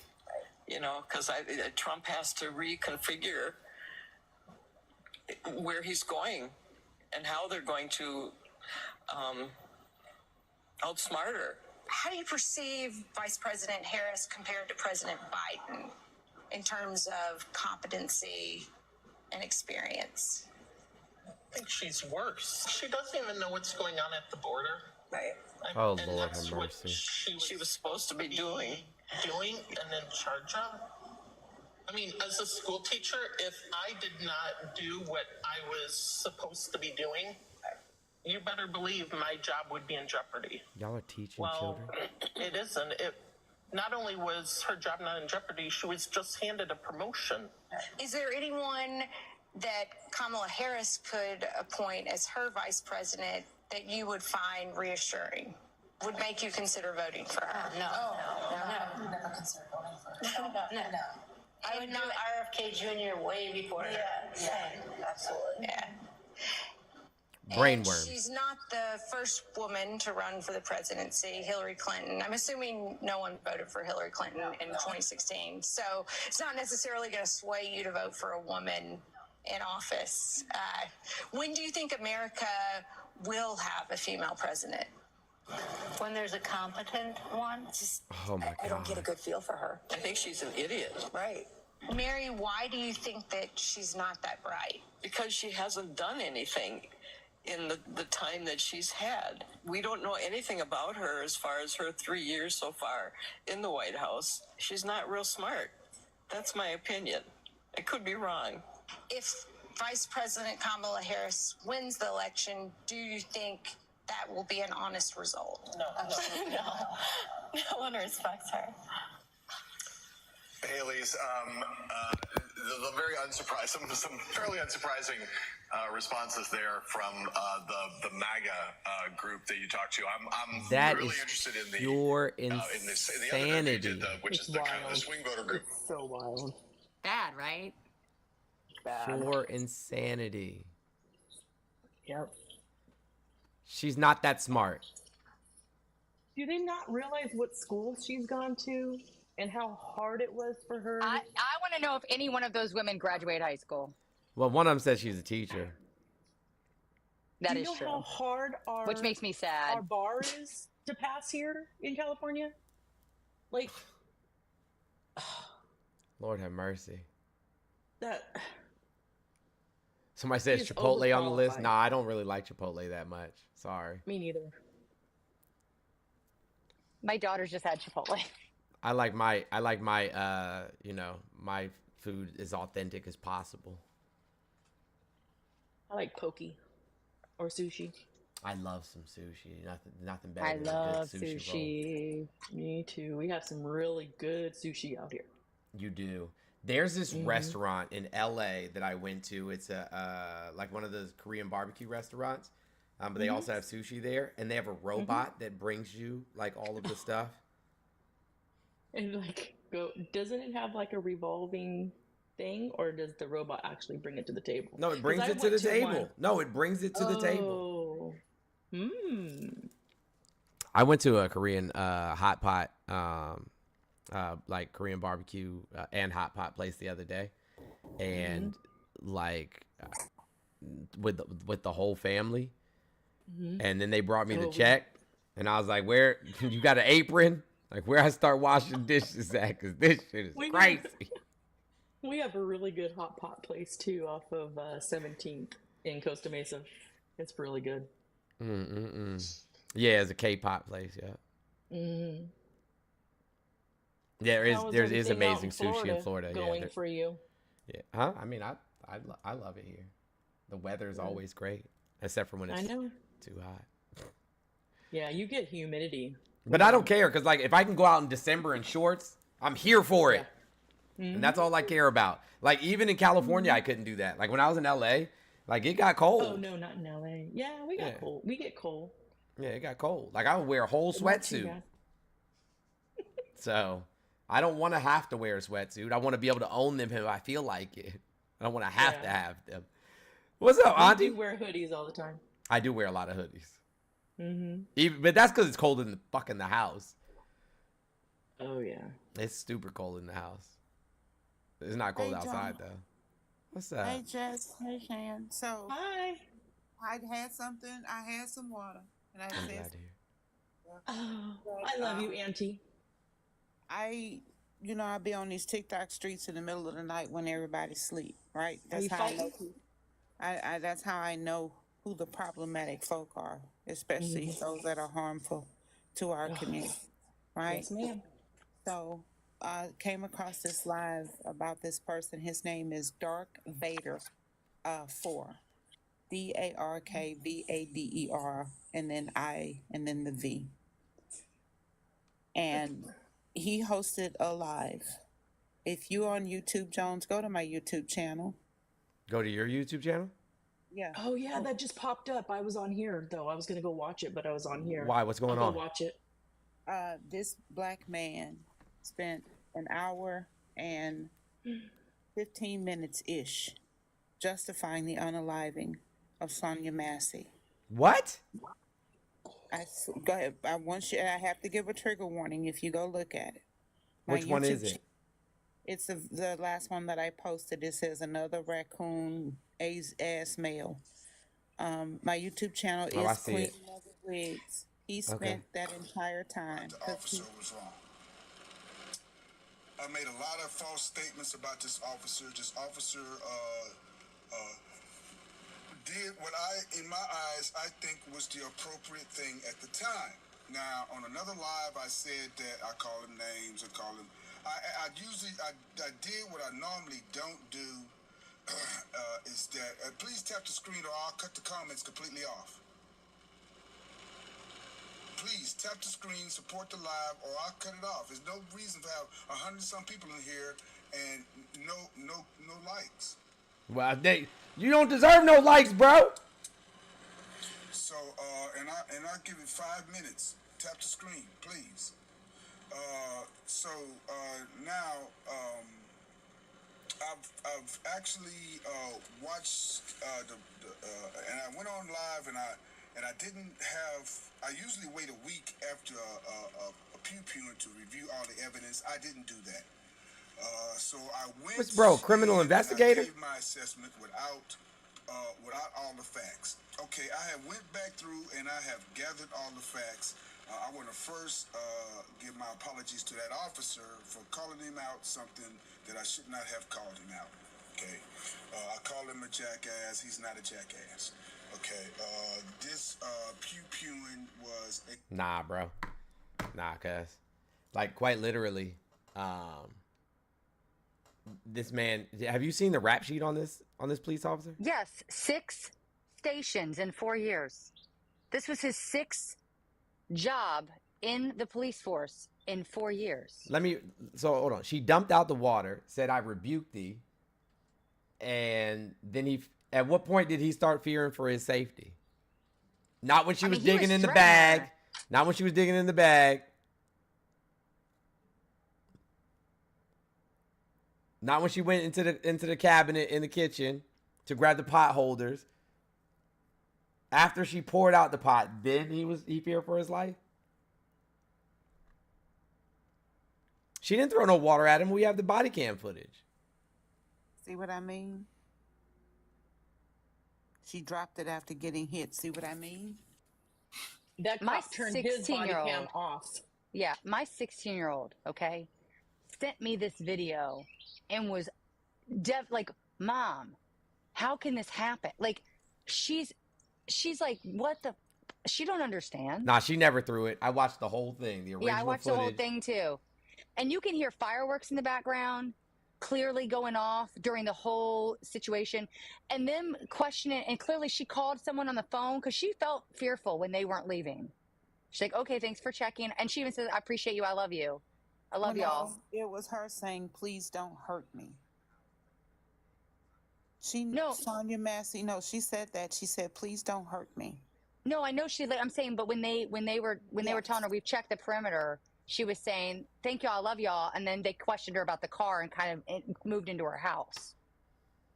So right? yeah, I'm trying to figure out how checking the perimeter of somebody's home to see if there's any intruders out there ends up with them in her house. Exactly. And why did they need her ID? I don't understand. Wild, man. Because I think they were trying to make the claim she stole the vehicle so that they could excuse their behavior. That's what it was, 100%. Stole what vehicle? That. They were trying. If you watch the whole thing from beginning to end, they're questioning the reason that a vehicle that's not hers is in the driveway. Oh, because I'm about to say using she called that for as help. a caveat. Exactly. She called them for help. So imagine that she calls them for help and ends up dead. We don't have to imagine that. No, I know you don't. I know you don't. Yeah, and if you looked at because I stay up with y'all till 2 or 3 o'clock in the afternoon, but I'm so emotionally drained. I was getting ready to go to bed and I saw that you were live. If somebody slowed the video footage down, the pot was sitting on the countertop, and when he raised his pew to her hands were up. Her hands were up, and she was saying, "I'm sorry, I'm so sorry." And she had actually collapsed to the ground at that point on her own. So, my YouTube channel is my name, Queen Mother Wigs, or it's Auntie Wigs 90. All you have to do is search it. It's not a private channel. And then what state was this in? Illinois. Surprise. Crazy. Yeah, this cop, Sean Grayson, resigned from his previous post because I saw his record about how many law enforcement agencies he worked with. He started in 2020. Now the first two doesn't give a reason, but the other two, I think other 2 or 3 of them, one for sure said he resigned. But yeah, they don't think he should be prosecuted. And who doesn't think he should be prosecuted? All the folk who just happen to be black. Oh. There was other people on this live with him that said the same thing? Yeah. Oh, that's disgusting. Bruh, guess who had a live talk? Sorry, Auntie, my bad. No, they were saying he just should have been out on paid administrative leave. Nah, bro. While they fully investigated. And trigger warning, guys. I saw what her son said when he asked what happened to his mother. And he was not told the truth about what happened to his mother. Yeah, I saw that too. Of course Osa was. Osa was talking about it? Osa had a live. And he had a whole live with Massey's face up on the daggum screen. No way! Yeah, and he had a statement up there like, do you think this was justified? Oh, I have the screen recording. I screen recorded some of it too, because I'm going to make a video about it. And Jones, you know I don't make videos like this. That's crazy, bro. But it tracks.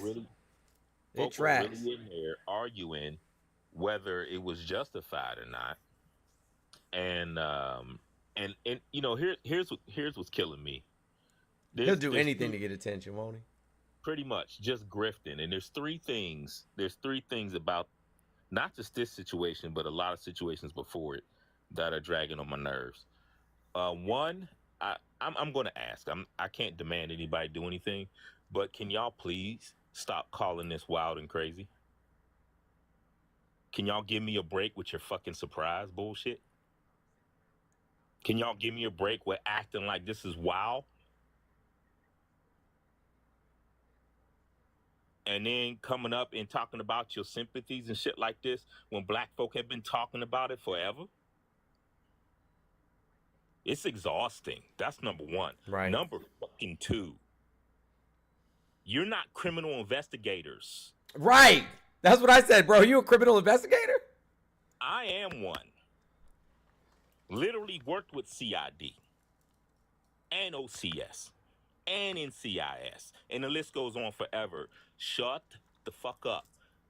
Especially you people who are talking about she threw the water at him. I can't. Y'all are so. All you're doing is saying that you're a racist piece of trash. Because there's no way, shape, or form you watch that video of that woman cradling down in the fetal position on the floor as she dropped to the floor with her hands up. And number three, people are selling t-shirts. No.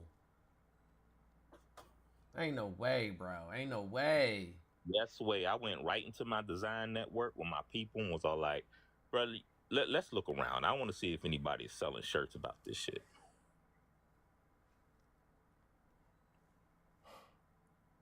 The simple fact is, man,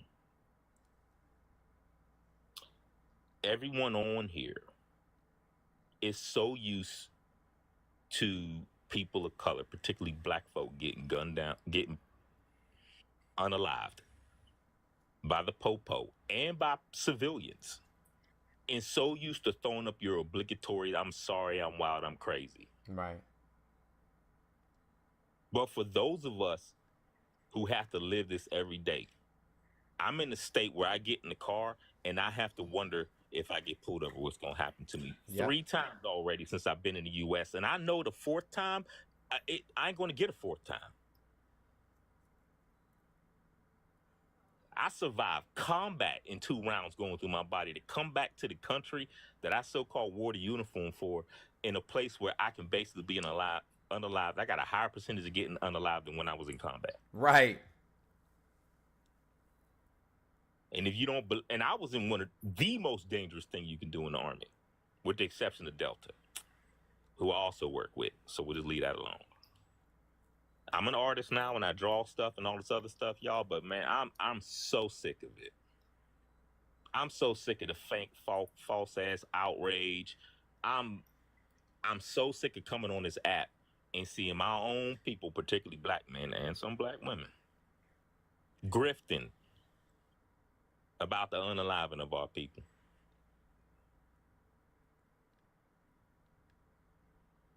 So I don't mean this to be mean, but if you ain't black, you want to talk about the certain points of it, all the other stuff, that's great. But please, miss me with the false. Miss me with the wow shit, for real. And if you are black and you say, wow, I can't believe it,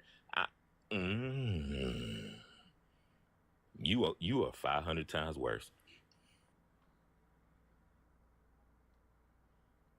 That's all I had to say. I'm gonna shut my face now.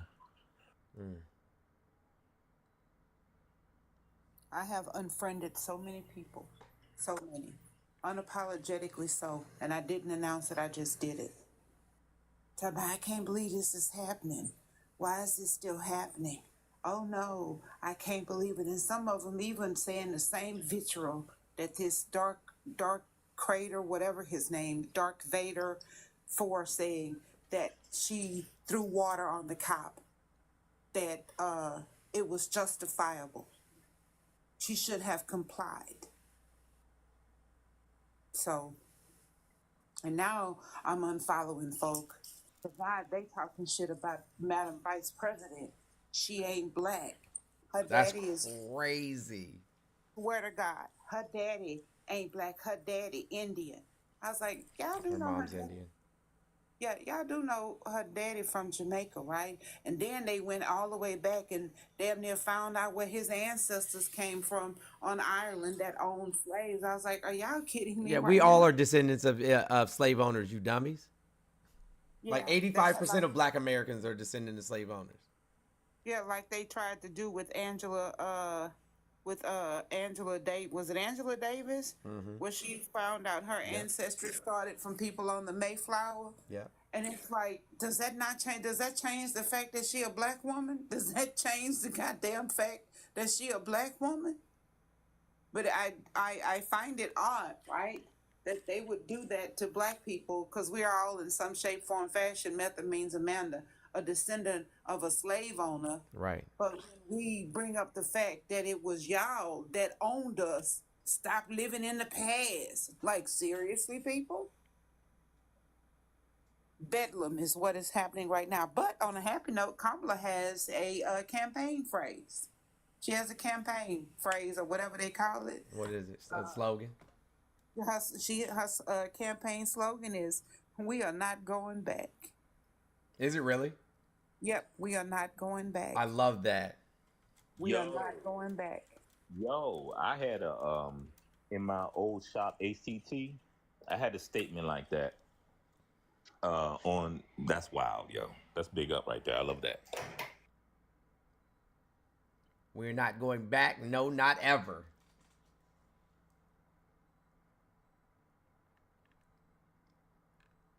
I love it. They're calling it the K. They're calling Kamala's folk the K Hive now. Hex, what's going on, friend? How are you? Oh, I didn't get something to eat soon. Thank you. How about you? I'm good. I'm chilling. What's up? So I just had a question. I'm a friendly, so I just wanted to know, because I've also been seeing questions against Kamala from people on the left as well, that she's, because of her proximity to law enforcement, being an AG and a district attorney, how do we get people on that side to be more pragmatic about our situation? One, right? And stop arguing from ideology and more in regards to like the facts and everything that we can see and measure. So first of all, you have to look at what her record was as an attorney general. I mean, as a prosecutor, first and foremost. Secondly, we have to understand that as a woman, especially a woman of color, right? There's a very fine line that you have to walk in terms of like wanting progressive change within a system and pushing for that progressive change whilst in the system. Because if you push too hard, then you don't get to be in the system anymore. They just literally put you out of the system because nobody will vote you back in, right? And so to get voted in as a woman of color into these positions, again, you have to walk a very fine line. But now we're talking about the presidency, and if we can get her into the presidency, then she can affect real change, especially with people like Alexandria Ocasio-Cortez and what's the why did her name just fall off my tongue? Ilhan Omar. And no, I'm talking about from Texas. Oh, Jasmine Crockett. Jasmine Crockett, yeah, with Jasmine Crockett and people like that, like other women in there rallying around her. And then, yes, she'll be able to put two liberal judges on the Supreme Court. Like, those are the things that matter. And we can look at Kamala Harris, as a placeholder so that we can start advocating for more progressive things. But in terms of like the presidents who we've had in office thus far, she is by far the most progressive person that we've ever could have imagined, electing. By far. I mean, outside of Bernie, but Bernie never was on the ticket. She's actually on the ticket. Now, if you look at her record as a prosecutor specifically, she prosecuted 1,900 cases. She only sent 45 people to jail. She set up a program that people could go into a work program, a job program, in lieu of going to prison. And then she set up a early release program so that people could get out of prison early and join into the work program. She fought for them to no longer open up any private prisons in the state of California. She's gone up against, major corporations. She's fought for the rights of rape victims. Like, she's done a lot. I don't know why people haven't looked into her record. Like, we're not going to get the fix-all president. That's not going to happen. And abstaining takes away your voice, and all you're doing is screwing yourselves and the people that you care about and allowing, the potential of a fascist dictator into office. And if you do that, right, like like forever the blood is on your hands, and I mean that. I sent you something. Hold on, Hex. Give me a second. Hex, and I'm going to let you finish talking. My apologies, Hex. Jones, I sent you something in your text messages. That was a live hosted by Jason Electric. I want you to look at his backdrop and tell me what you see. Oh, yeah. Of course. Out. Of course. Yo, he's such a disgusting human being. Oh, is this a video? It's just scary all the way around. Yeah, like I don't know about you guys, but just like, so from Biden's presidency, like Kamala or Kamala, or I don't know, I always forget to pronounce it, but anyways, she just seems so in the background and like she just seems never involved in anything. She just seems to like show up at, you know, different conferences and, you know, different speeches and whatnot, but in the background it seems like she's just never there. She's just kind of there, if that makes any sense. Cocaine cowboy. Jason, that picture. Okay, so you know, by the way, yeah, no shit. By the way, it's a little bit of an old picture. I have to find a new caption. I like to repurpose some of my old videos just because it applies to today. So I'm gonna change that. Not quite right this second, but you know, I think it actually it summarizes who this person is. And you know what? There's nothing that I can hear from anybody that would change my opinion on the ability of this person right here, who is driven by other things on a level of greatness in a search for goodness. Yeah, what's good? Who would be in the benefit us. I know bro's not like trying to give a speech. I know he's not like sitting here trying to give you know what I'm saying, like some eloquent, you know, diatribe or monologue. Like, bro, shut up. Like, you might literally be the most idiotic person I've ever known. Charlie got pepper sprayed. Did he really? Yes. Oh.